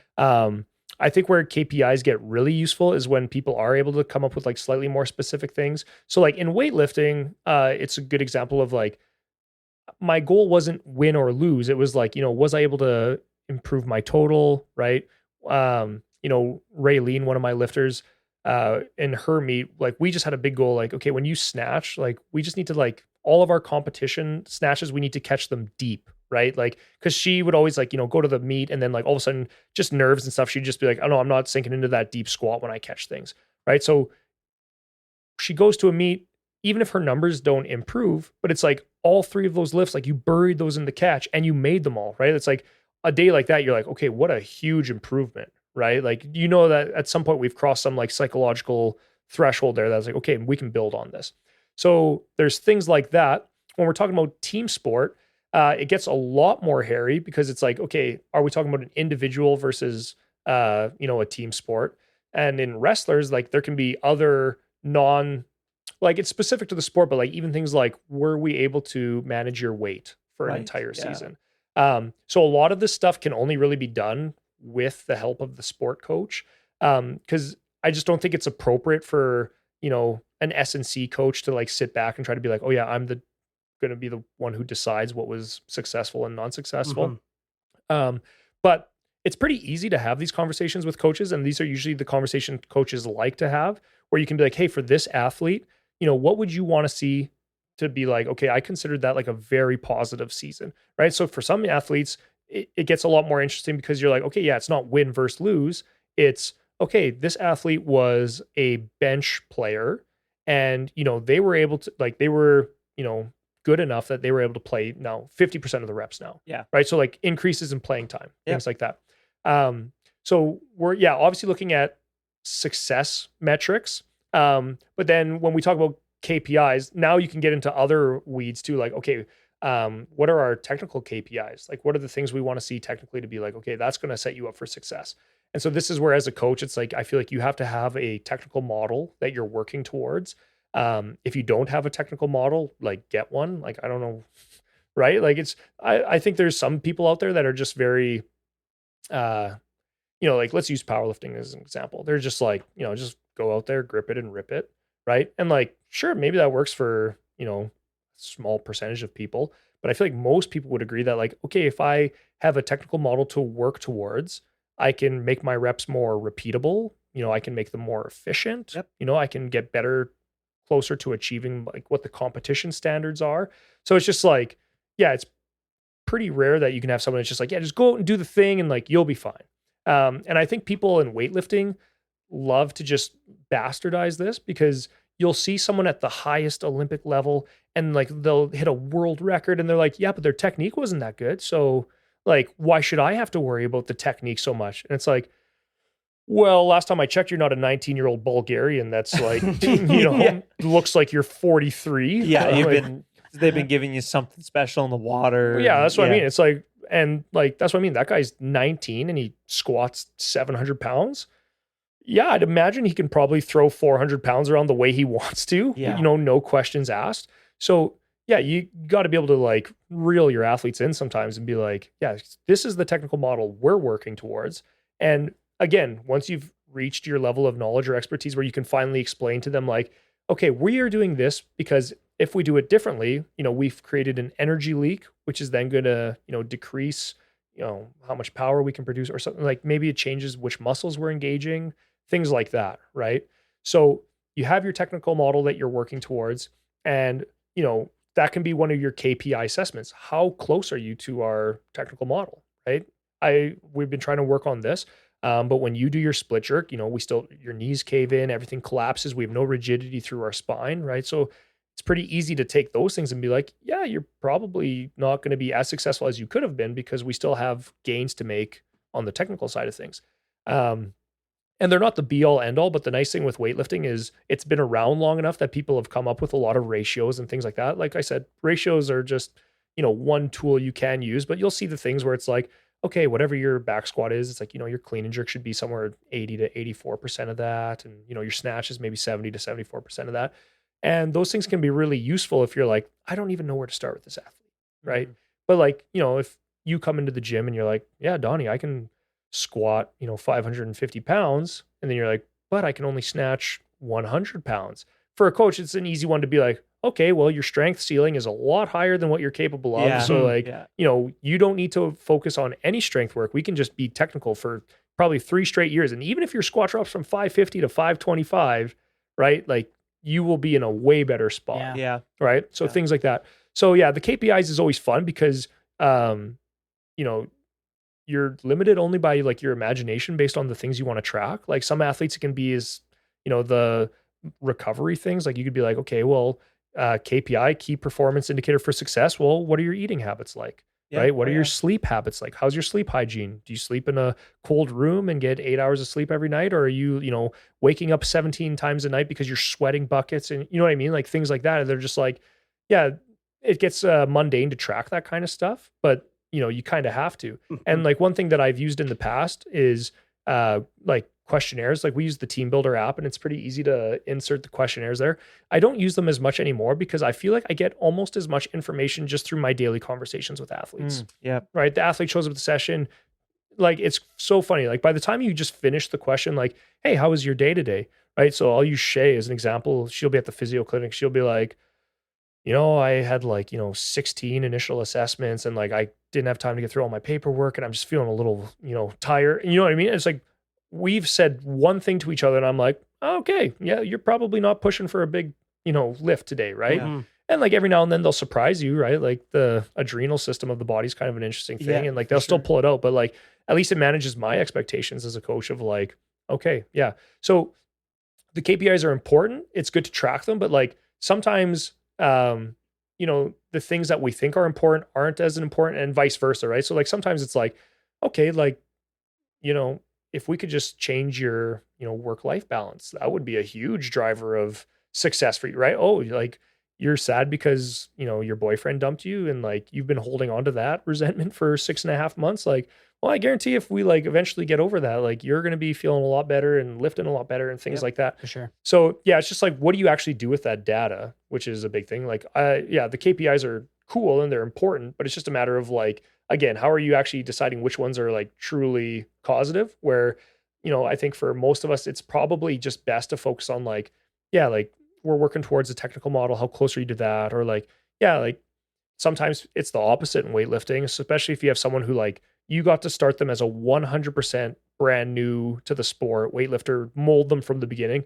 Very often you'll see things like them where they're like, okay, I can clean and jerk, 95% on my back squat. And you're like, okay, well, if we probably just get stronger, like, you're going to be in a really good spot then. So things like that. I don't know if that totally answers your question, but I think it does. Yeah. No, It was great. yeah, no, the KPIs is great. It's just like a matter of, how deep into it do you want to go and how are you actually deciding like, which ones do matter? Because often it is those like lifestyle and recovery ones. Like think of wrestling, like so stressful. Like even like just the weight management part of the sport is so hard. Like in weightlifting, we have it, but at least in weightlifting, I think people understand a little bit better that like wrestling is very, okay, I will do a 12 kilogram weight cut in 4 days because I understand even if I lose, 30% of my strength, I'm very confident I can still beat this person based on like, my tactics or my technical technique. prowess. Exactly. My conditioning. Or weightlifting, you don't have that. It's not like, oh yeah, I can afford to drop 30% strength for the sake of right. So you see typically like a lot more manageable weight cuts. Like you don't see too many weight cuts of people that are like, okay, I'm going to do more than a 2% body weight weight cut. Like, and I'm sure they do still happen. Which is they're not as at a weightlifting meet. It's not too often where you're going to like go outside the weigh-in room and see someone like sprinting lines to be like, oh, I got to make this last second weight cut, right? Yeah, in a sauna suit. Exactly. And like I have seen it. And it's funny because nationals this year, that was like a weird, slightly controversial thing. But the weigh-in scale we were using, I like weighed myself on it twice just to like check my weight the one day. And I noticed that if my feet were on the outside edges versus like if my feet were in the very center of the weigh scale, I was getting like pretty like, you may expect like a couple grams of difference, right? Like a point couple, but it was like a full kilogram. Wow. And I was like, whoa, like this is like Bush League. Yeah. So it's funny because I went out and there's this poor girl from Quebec just sprinting and she's there with her coach. And so like I tried to do the good dude thing. So like I went up to them. I was like, hey, like if she was really close, like I would just suggest maybe getting her to weigh in again and maybe just put the feet in the center of the thing. Cause like I just weighed in multiple times and was getting different numbers every time. And he's like, oh yeah, okay, thanks so much. And so then they went and they weighed in and like she was fine. That's and like fucked, it was dude. like it made me feel good because then like the coach came and found me later. He's like, hey, like you saved her meat. Like she was like ready to sprint for like another hour and like she just went and weighed in again and then she was on weight. And like, it felt good because I was like, okay, like, I still have a conscience. Just be like, too bad, Quebec. No, but like, I was just like, oh, that was so stressful. So going back to, the KPIs with like the weight management, right? Like, so with wrestling, it's so crazy because it's like that becomes such a big determinant of success for the athletes. It's just like, were you able to sit in the most competitive weight class for you for an entire season? Yeah. Right. And like, and sometimes it's just not possible because it's like, it's one thing to be like, okay, cut weight for maybe a meet, but to be like, okay, well, you're going to have one meet per month and you're expecting this person, like every time they compete to do a 12 kilogram weight cut. It's like, well, it's a pretty hard ask for the athlete. And like, and then we're not even getting to dive into the fun stuff of like, okay, key performance indicator for wrestling. Let's talk about some things that could be really cool. Okay, what is your shots percentage per round, right? Like you're successful when you're taking, at least this many shots versus how many your opponent's taking. Okay, you're successful when, you perform these kinds of takedowns versus those kinds of takedowns. Like there is some really cool stuff you can get into with KPIs. Okay, when you control the zone, like you score this many points on average. When you let them control the zone, you give up this many points on average. And we'd love to get into that stuff. And then half the time it's just, well, we can't because it's like, well, you didn't, make weight. Yeah. So you didn't make weight, you don't get to compete. Sorry. Yeah. Right. So it's just like, that's what, like when you get into some of those nitty gritty KPIs, like it can be really cool. Like to see like, okay, like, cause I feel like a lot of athletes don't actually go through their game film and be like, okay, no, I didn't actually like think to analyze that stuff when I'm controlling the zone, like I win a lot of matches. Yeah. Yeah. Or like when I like, like here's the most basic thing you can watch in wrestling. Okay, I'm in my stance. How many times did I come out of my stance? Mm-hmm. Right? When I'm like in my stance the whole time, like I'm in control. But when I'm like tired and lazy and like I'm standing up, I'm giving up my legs for shots. Yeah. Right? Track that kind of stuff. Yeah. A lot of athletes aren't going through like their game film and actually being like, hey, let's look at this with a critical eye and actually come up with some KPIs. Maybe they're just like, uneducated. They don't know how to do it. Yep. But what a sport that does this really good is football. Football, you do film study of other teams. You do film study of your own practices, right? They go, hey, look at the other team. They set up in this formation. That means 90% of the time they're going to run this play out of it, right? So I feel like if there's one thing football does amazing, they develop those skills for athletes to be like, how am I going to go back and look at these things with a critical eye and be like, okay, yeah, oh, look at how my stance is on that play. When I do that, I get blown up. Yeah. But when I do that stance, I blow him up, right? Yeah. And like just being able to go through those things and be like, okay, now we're talking KPIs. So yeah, it just kind of depends on the sport you're working with. Cause like, yeah, sometimes unfortunately you got to take a step out of the sport and just be like, yeah, we just got to get you to be able to compete. And that would be a successful KPI for you this year, right?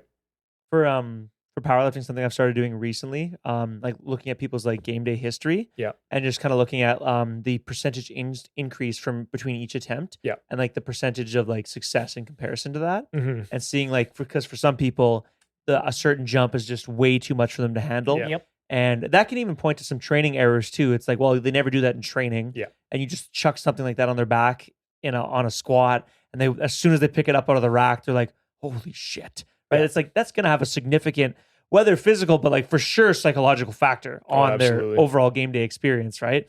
But yeah, it's kind of been interesting kind of digging into that. Like going back and reviewing all like the past meets and stuff, especially like I did it to myself, made a whole spreadsheet, graphed it, everything. And like, I've got like 12 or 11 meets under my belt now and everything. And kind of looking at that history and seeing what works best for you. And which is great. And it's like, it's good to accumulate that data. It's just that like, I would also say, it's not going to be useful until you have enough meets where you've replicated it to actually see if that's what, right? Because it's like, it's easy to pick one meet and be like, hey, the meet where I was doing, 10 kilogram jumps, like, holy hell, like I wrote it. But it's like, maybe the day before you got engaged and you're just a happy little camper over there, right? And you're just like, you had a good sleep. Exactly. And that's where I go back to like the problem with a lot of program auditing is like, there's no way to track those extenuating factors. Yeah. Like you can definitely track like, you seem to respond well to high volume, low intensity. Like before I got into weightlifting, like when I finished football and wrestling, I did quite a few years where like I was just trying to get my body weight down, like finished football and wrestling, like weighing, 285, 290. And I was like, I don't want to weigh that anymore. So a lot of it was just like, I want to lift and be as strong as possible. And while I'm doing that, try to, look a little better naked. Yeah. Give my wife a little positive return on investment there. Yeah. I know what you're saying. Yeah. So for me, it's like, okay. And like, I did notice things like I found for my squat didn't seem to really respond very well to like, okay, just be pushing like heavy singles, doubles. It'd be like when I was like pushing my 8 to 10 RMs on my back squat, be like my 1 RM would just like skyrocket with it. And vice versa. Like when I was training deadlift, I was like, if I'm not pulling the heavy deadlift, like I feel like my deadlift's not making any progress. Right. And like, I think it's cool to be able to like discover those things for yourself and for your athletes. It just takes so much time. Like what I was saying was I got into Olympic weightlifting right before 2020. So end of 2019. And so that means from 2016 to like almost 2020, that was 4 years of those style of training blocks where I could finally say like with some certainty that like, my squat seems to respond really well to like lower intensity, higher volume style training. Bench was kind of a similar thing, I feel like. And then deadlift was like, no, the high volume on the deadlift actually just seems to beat me down more. But like, I can always work up to like one good solid heavy pull, things like that, and still drive some progress there. And then like, I think where we can kind of use this stuff in weightlifting and powerlifting as well too, is if you can start to see the trends of like, what do certain things do to your athletes' nervous systems and things like that. So here, an example for me is, and I feel like most weightlifters would probably agree that like, the heavy clean and jerk, it's hard to do that all the time. And this is where I go back to, people that are doing those big Friday style training. It's actually really hard. Like, some people do it. Some people just got that, David Goggins in them. They got that dog in them. Yeah. But like, if you're working up to a true, 90, 95% plus clean and jerks, it is so hard on your nervous system. And I would make the argument that like, if you are truly hitting those like near, like just barely sub maximum weights on a clean and jerk, like your whole next week is going to be affected. Yeah. Like, and there's a reason why like weightlifters are pretty on top of like after a meet, like you do need a deload, right? Yeah. Like even for myself after, it was funny because I competed at nationals. It was May long weekend. And like, I was getting ready to fly home. I was just like talking to my coach and I was like, hey, like, congrats to ourselves on like a great event, whatever. And I was like, I think I'll probably just take a couple weeks off. Like, cause I've been going, it was one of the biggest pushes I ever made for a meet to like be ready for nationals. And I was like, I might just take a couple weeks off, like won't even touch any weights and just like kind of relax. It was funny because then my coach, the little Polish guy, he's like, okay, very cool.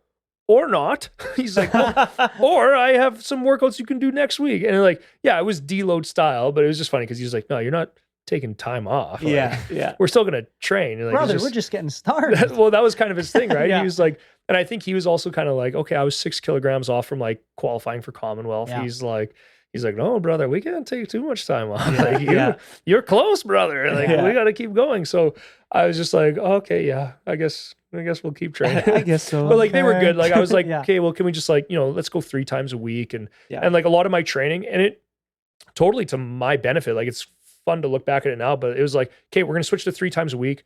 Intensities are obviously down. Like your body, well, like we pushed hard for that nationals. And like there were so many weeks leading up to nationals too, where like you just have those feelings where your body was like, okay, I didn't get injured that session, but like felt like there was a couple reps where like it could have gone either way. Yeah, we're close. You know what I mean? Like you feel that like creak in your back or like just like something in your like knee or something, and you're just like, the rest of the day I'm like, yeah, I feel pretty good, but like that could have been bad. Yeah. And it's just like, that constant like so for like 6 weeks being on that, like you're teetering that line of like, all right, okay, we're on the edge, but we don't want to fall off the edge, but we definitely want to be teetering on the edge to drive that adaptation. So like I was pushing so hard leading up to nationals. That's why I was like, I was ready for like just a total break. Yeah. But so I was like, okay, I'll keep doing my training right now. And then, so the training did shift to just like, okay, everything you're going to do, like you're going to catch your snatch. It's going to be lighter snatch, but like, you're going to sit in the hole and just hold it there for like, 2 to 3 seconds every time you catch it. And my body like complained like nothing else before. I was just like, it's like I'm doing like 60% here. And I'm just like, my body is just crying out in agony. Right. But then it was like, okay, I stuck with that for a few weeks. And like, now I'm getting to that point where I'm like, hey, things are ramping up. And I'm like, hey, like I touched 80% last week. Things felt good. And like, I'm catching things like way deeper than I ever have. I'm like, my thoracic extension is like way better. I'm like, I'm finding like my lats, like everything. I'm like going back to, aches, pain. I'm like, everything's feeling really good. Mm-hmm. And then it's actually good because I'm like, you know what? And that's actually getting me excited to get back into ramp up mode. Cause I'm like, I snatched 148 and I damn near power snatched it. Like I didn't bury it in the hole. I'm like, will I be able to hit that like 150 if I'm like, yeah, you've got that extra, 2 or 3 inches to drop down and get into that catch. Yeah. Maybe it's there now. Right. Mm-hmm. And because your positions are better, it doesn't beat up your body so much. So it was funny because I'm like, yeah, I want to take some time off and do this stuff. And they're like, or, we can use this deload period as a time to, hey, let's improve your mobility. I would catch my cleans. Every time I catch my clean, it's barely on my fingertips because I'm just trying to fight my elbows. And like now I'm doing my cleans, I'm catching them 100% like full grip on the bar. Wow. And it's just like, things that I was like, And the weird thing is, it didn't take that long. Yeah. It's just like, you just need a good, month and a half, 2-month training block where I was like, yeah, let's just focus on some slightly lighter weights and improve our positions and, things like that. And I was just like, probably should have done that a long time ago. Yeah. A, B, and like, that's where, again, the value of a coach, like someone who's external to your training, like that's my biggest issue is like, I am, so deep in this stuff and I was programming for myself for so long and same thing, like you're just drawing from so many sources, the power and just like, handing it off, like you you're just like, it's like ripping off the Band-Aid, but I'm just like, okay, I relieve myself of this. I'm putting this in someone else's hands. Like I'm putting all my trust in you, don't screw this. And like, and there's so many things that like they put in the program and like, I'm sitting there and just like, oh, don't question it. Like just trust. Just like, give it a go. Yeah. Give it a go. You ask your athletes to trust, just trust. And like, this is a great example of one of those times where I'm like, wow, yeah, like my body feels good. like I've got no cartilage in my knees, and I'm squatting deeper than ever before, Yeah. and like, and my knees feel amazing, and I'm like, yeah, all my positions are better, like things are trending in a good direction, and it gets me excited because I'm like, okay, let's get back into some heavy lifts, and like, for the clean, sometimes it's like, yeah, when you're doing your clean training too, it's like every time you go to catch that bar, that thing just crumples you, like it just lands on you. But like you improve your positions, you improve some mobility, and you're just like, okay, now like it just kind of like goes to the right spot without folding me like a cheap tent, Yeah, right? So then you're like, okay, I'm getting kind of excited to be like, okay, when I get to 90%, maybe those bigger lifts are going to be there because it doesn't just crush you at the bottom every time, right? So yeah, I'm definitely getting excited about this season. I'm like, yeah, now at the ripe age of 32, I don't know how many more senior nationals competitions I have in me, but like I am going to keep trying to compete in as many as possible, as long as I feel like my totals are going up and things like that. And like I said, my work-life balance is really good. It supports my training and things like that. Like I don't train crazy. I train 4 days a week. My workouts are hour and a half, maybe 2 hours each if it's like a real big day. But like, yeah, it feels very sustainable. And like, I don't feel like I'm beating my body in the ground, which I think is a big surprise for people who, when they watch me lift, they're like, oh, if I ever did something like that, like I would just be in the ER. And I'm like, I don't know if you've ever seen me do like a shoulder, like mobility test. Like I don't have amazing mobility, Yeah. but like, you'd be surprised that like, yeah, just spending time doing these things, like it gets better a lot faster than you think. And there's also something to be said that like, if I do an overhead squat with a dowel versus like with some actual weight, like it definitely just changes for sure how the lift looks when it's being performed and things like that. Yeah. But yeah, so like it's been fun. It's been good working with a coach who like I trust. The reason why I wound up with my coach is I went through my coach training to just like, so I would describe it for people that don't really know how the NCCP model works. It's kind of like 4 levels. So like your level 1 is like you just took your weekend course and learned like the ins and outs of the sport, learned the lifts. Your level 2 is, okay, you've, worked with an athlete. You can like, you get evaluated taking an athlete through a meet, and, you maybe show like a week or 2 of their programming. Just like, it's like a basic, like, okay, how competent are you kind of test. So then I was taking my level 3, which is like the first step towards like, okay, you want to be able to coach athletes like, outside of the country, internationally, things like that. So I was taking that coaching course, and it was actually, so my Polish weightlifting coach, his name is Mirek. He was the one teaching it. And he was like, you could just tell listening to him speak, like the man is, in his 70s. He's what a wealth of knowledge on him. And like a guy who was like, an Olympic Polish weightlifter, and like, has been through weightlifting through like every era. Right. And it was funny because when we started working together, I was like, hey, stop training me like I'm a Polish guy in the 70s. Like, I'm like, hey, let's dial this volume back a little bit, baby. I'm like, you're breaking me. So like I got talking to him, and his son is his assistant coach, Raf. And Raf was like an amazing Olympic weightlifter for Team Canada and things like that. So just like talking with those guys, and I was just like, yeah, and like you guys obviously know what you're talking about because you are the ones giving the course on like how to become the international level coaches, right? Yeah. So that alone like brought some respect for me, that I was like, hey, you guys obviously know what you're talking about. And it's been very easy like working with them, because it's just like, yeah, they're in Nanaimo, but it's like, we just do like any remote coaches do. Like I send them my videos, they comment on the videos, and then they send me my programs and things like that. Like I said, there was a learning curve at first because it was like his style of programming was different from anything I've ever done before. But it's also been kind of a breath of fresh air because I've been doing the things like, the structured blocks for so long.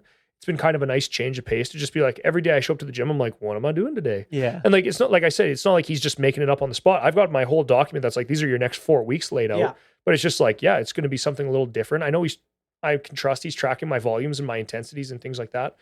And it's been just like a really good partnership. So like, yeah, I've been real excited because it's just like, I've worked with different online coaches. I've, kind of experimented with things. I've kind of found one now that feels like a really good fit.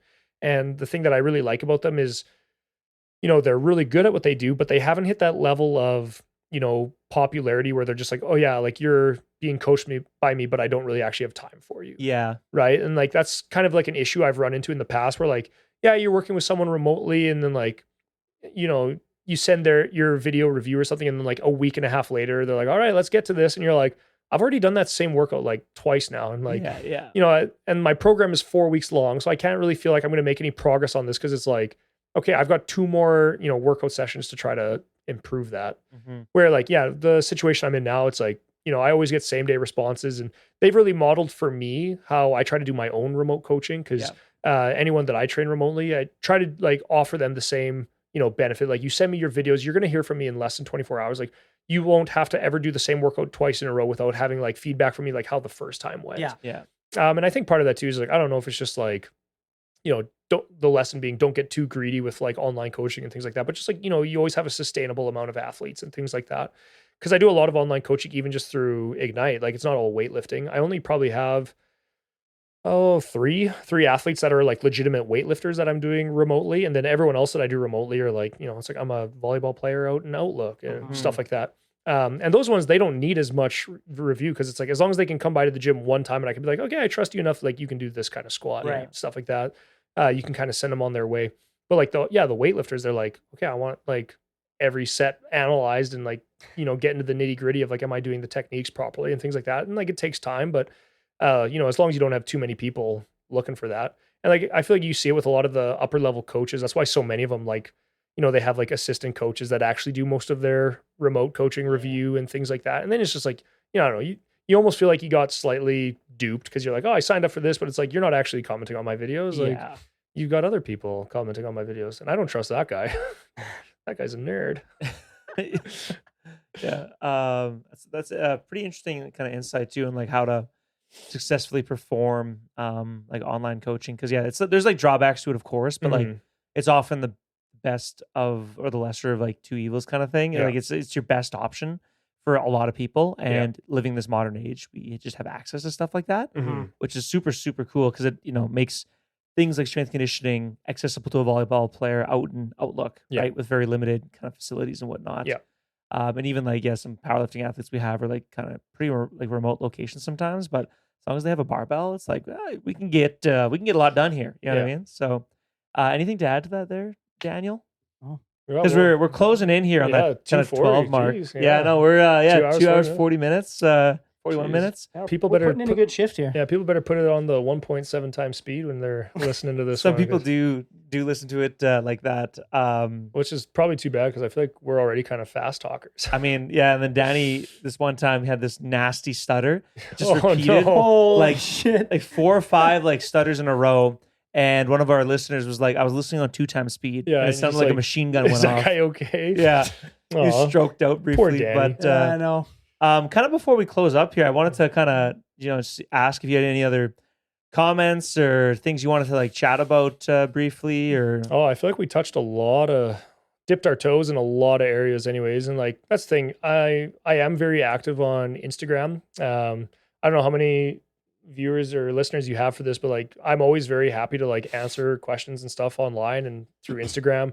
Really easy to find. I'm at dono.dale. And if you follow me, you'll see a lot of like my training. You'll see a lot of my club training. I've been trying to like post more about also just like the team sport training and stuff I do like that too. Like I don't have anything to add. I just think I think it's cool that, strength and conditioning is kind of a field that, when I was even doing university, the opportunities for like jobs in that field were like non-existent. And I think we're kind of hitting a new phase of our lives where like, more sports are looking for it. And like, there's more opportunities to like get involved in that kind of stuff. So especially like if you're a kin student or anyone like that, and like if you ever have questions about S&C or like training athletes or even just Olympic weightlifting, like I'm always happy to, talk shop with people. And you can see we just spoke for 3 hours about like, we're probably going to listen back on that and be like, oh, that was the ramblings of a madman. Boy, did he go off. It was good. We kind of put a quarter in you and you went. So exactly. It was fine. Get our money's worth. Exactly. It was perfect. Well, yeah. Any other things you'd like to plug there, Donnie? Anything you're working on or? No, just big things is like, if you are someone that's a young weightlifter, especially like next year's going to be exciting. We're hosting junior nationals. Ooh. So, junior nationals is a level in Canada that like, even if you're just pretty athletic and you've never weightlifted before, like there's a good chance like we could get you to a level of like, qualifying for junior nationals. Oh, wow. So and for people who don't know, junior is 20 and under. Shit. So like, you know what I mean? Like, but like if you're like an 18-year-old dude and you're like, I would love to compete nationally at something, and you're like, yeah, well, you're pretty strong. Like I could, probably get you ready to go. Like this would be the year to like get involved in Olympic weightlifting, because it's just like, you could compete at home, compete in front of like all your family and friends. It's in Saskatoon, right? Like Yeah. there's not too many opportunities in your life to do something like that where you're like, okay, I'm competing nationally on like home field advantage. And so yeah, anyone out there, like if you're interested at all in Olympic weightlifting, like this is, if you're 20 and under, this is the year to get involved, because it's just like, you got any kind of background in strength training or something like that, and like all you need is a little bit of technical refinement to pull some stuff off. Like it could be an exciting year. Yeah. Sweet. Right on. Maybe we'll have to compete in Olympic weightlifting Well, one day, I have Danny. a question for I was going to ask Donnie. this too. Go Yeah, ahead. what? Go ahead. Go Let's ahead. hear it. Are you ever going to compete in powerlifting? Yeah, probably not. Shut up, dude. Like maybe what do you mean no? As a masters athlete, maybe. Why I'm not? just I'm just still pushing the weightlifting so hard right now. Yeah, that's Yeah. fair. Like I don't know if I could do both at the same time. And then nobody likes this guy. Like I'd be showing up. They're like, oh, this guy squatted high bar ass to grass. He thinks he's something. Like, There's no bonus points for taking. That's the what I'm basement, saying. brother. That's what I'm saying. Then I'm Some gonna show people up do and squat high bar. It's like a lesser percentage, I would say, but like some people actually do sure. choose to do it that way. But Yeah. I mean, you train the movements anyway. Yeah. Just show up, maybe throw a That's little what bit I of mean. extra bench Hey, volume in. But I'm trying to respect the sport and say like I would have to make some serious changes to like the way I lift and things like that. That would just take some time to like actually maximize what I could hit on some of those lifts. Like a big one is like my bench. I have a very strong bench for a guy who doesn't know what he's doing on bench. Yeah. You know what I mean? Like All the years of football. that's what I mean. Like all those years of football is like, yeah, I can like, it was funny. In my like kind of deload block I'm on right now, my coach randomly was like throwing bench press in, and I was like, what? I'm Hell like, yeah. I get to dude. This is bench press fun. again? Yeah. Yeah. So like the one day it was like, yeah, I work up to like 90% bench. And then the next day it was like test bench. And I was like, damn, like I have not bench pressed regularly since 2019. Yeah. I'm like, this is going to be torn pec city. Yeah. And I was like, all right, well, let's see what we can do. And like, I still worked up to like 155, and I was like, okay, great. Yeah. And the big positive that like I would want people to take from that story is that, I think people get so worried of like, okay, well, like, if I pick up this activity or this, like I'm going to lose all my strength gains in this level or whatever. And I'm like, look, I have not bench pressed in, 4 to 5 years. And in that time, I would say my 1 rep max bench press has gone down, maybe 10 kilograms? Yeah. So like in a 5-year span to be like, your 1RM's gone down 10 kilos. It's like your 1RM can go down 10 kilos in a week from just like, you had a bad week. Yeah. And like people are so worried about like, oh, well, I kind of wanted to pick up like, Pickleball. yeah. Or like, Yeah. oh, I kind of want to start running 5Ks, but I'm so worried about what that's going to do to my progress. And it's just like you could literally stop doing like, your squat, bench, deadlift. And like, as long as you're doing some activity, you would have no idea like what the protective effects that has For on sure. your body doing like atrophy and things like that. Yeah. Yeah, you're going to get rusty as far as like the skill of the movement and things like that. But I was like, yeah, like I never bench press. And I was like, but I was still able to just, lay on my back, put the bar up and like Touch your chest. yeah, Boom. exactly. Yeah. It's like, oh, maybe I should do some powerlifting. It comes back It's- quick too. Like if you ever go through any kind of period of detraining in your life or Yeah. significant life changes where you like have to alter your training significantly, it comes back really quick. Oh, Very yeah. quick. Don't Yeah. even get me started on the people that are like, I missed a training session. Like, is it over Eeyore. for me? Like, Yeah, it's well, over. no.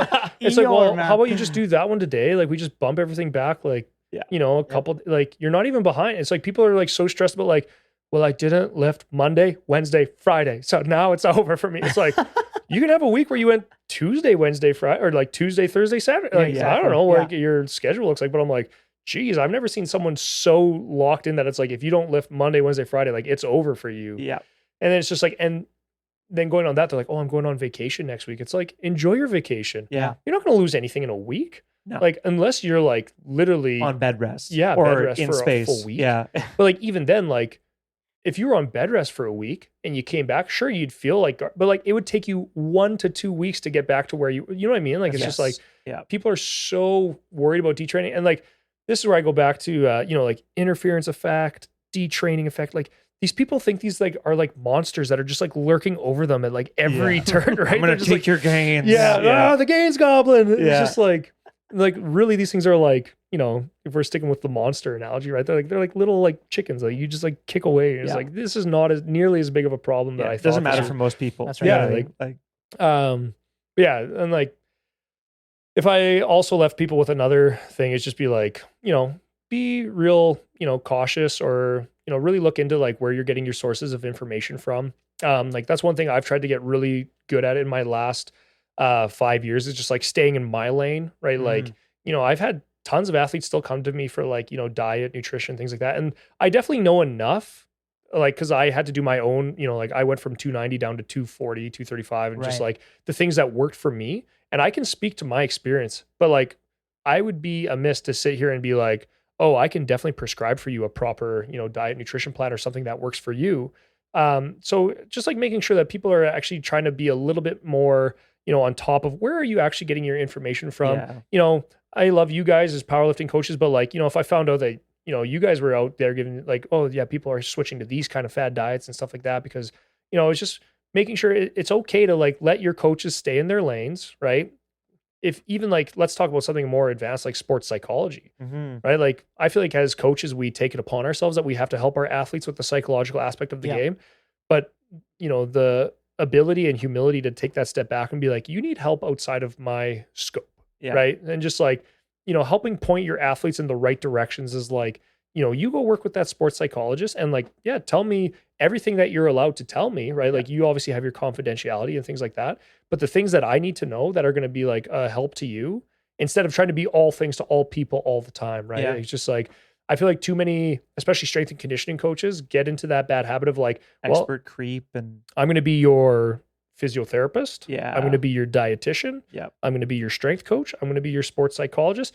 And trying to choose my words carefully, because I would think a good strength and conditioning coach should be, slightly versed in all those areas. Like you got to understand, like be able to zoom out and look at the big picture. Some for sure. For sure. But you also need to know like, yeah, what is my scope of practice though? Like, okay, I understand that like, okay, you're a wrestler, you're dealing with these weight management things. I have like basic things that have worked for me. Yeah. If you would like to know about them, but you need to go to a professional dietitian and, work out your own plans. Especially diet, man. Like the risk there is gigantic, because you're dealing with like the human psychology and who knows what kind of like disordered eating history. It's funny because we say the diet part, but I actually think one of the more scary parts is the psychology aspect. I agree too. Where, you see some coaches that are, spouting themselves off as therapists. Yeah. And it's just like, you are not that sends me, man. Like, it's one thing like, okay, my athlete needs to vent. I'm going to listen to them vent. Yeah. But like, don't go around marketing yourself as a therapist if like you have no background or training in that area. That's right. So like, I think that's like where people can get into like really scary things. And then, go back to the physio thing. Like, big one. Yeah. If you're not, a lot, dude. if you're not qualified to give people rehab advice, like, maybe just stay out of it. Like, and I feel like I understand a lot about rehab and just like, load management, regression of exercise and things like that. But like, I have an athlete with a torn ACL. I'm still going to be like, yeah, you follow your physiotherapist return to play model. And like, you got to just be okay as a coach, like outsourcing sometimes. Like, you got to, the humility aspect. Yeah. We got to just do a better job of, staying in our lane, but also just making sure that like, we're just doing no harm. And like the best way to do no harm is just your expertise is like strength and conditioning. Do that. Yeah. If you feel like they need something else that's outside of that scope, well, the beautiful thing about Saskatoon is like we also have things like the Sport Med Science Count. Like there are literal directories of people that are experts in all these different areas that you're like, send the people to them, right? Like quit trying to be, the therapist, quit trying to be the dietitian. Yeah. So that would be the last thing I would just really leave people with. It's just like, there's a lot of garbage info out there and there's a lot of people that, I would say are slightly charlatan in the sense that like they're trying to be experts in a lot of things that they're not experts in. And like, not even just like local coaches, like a lot of people that run podcasts. Just no, but like shots fired.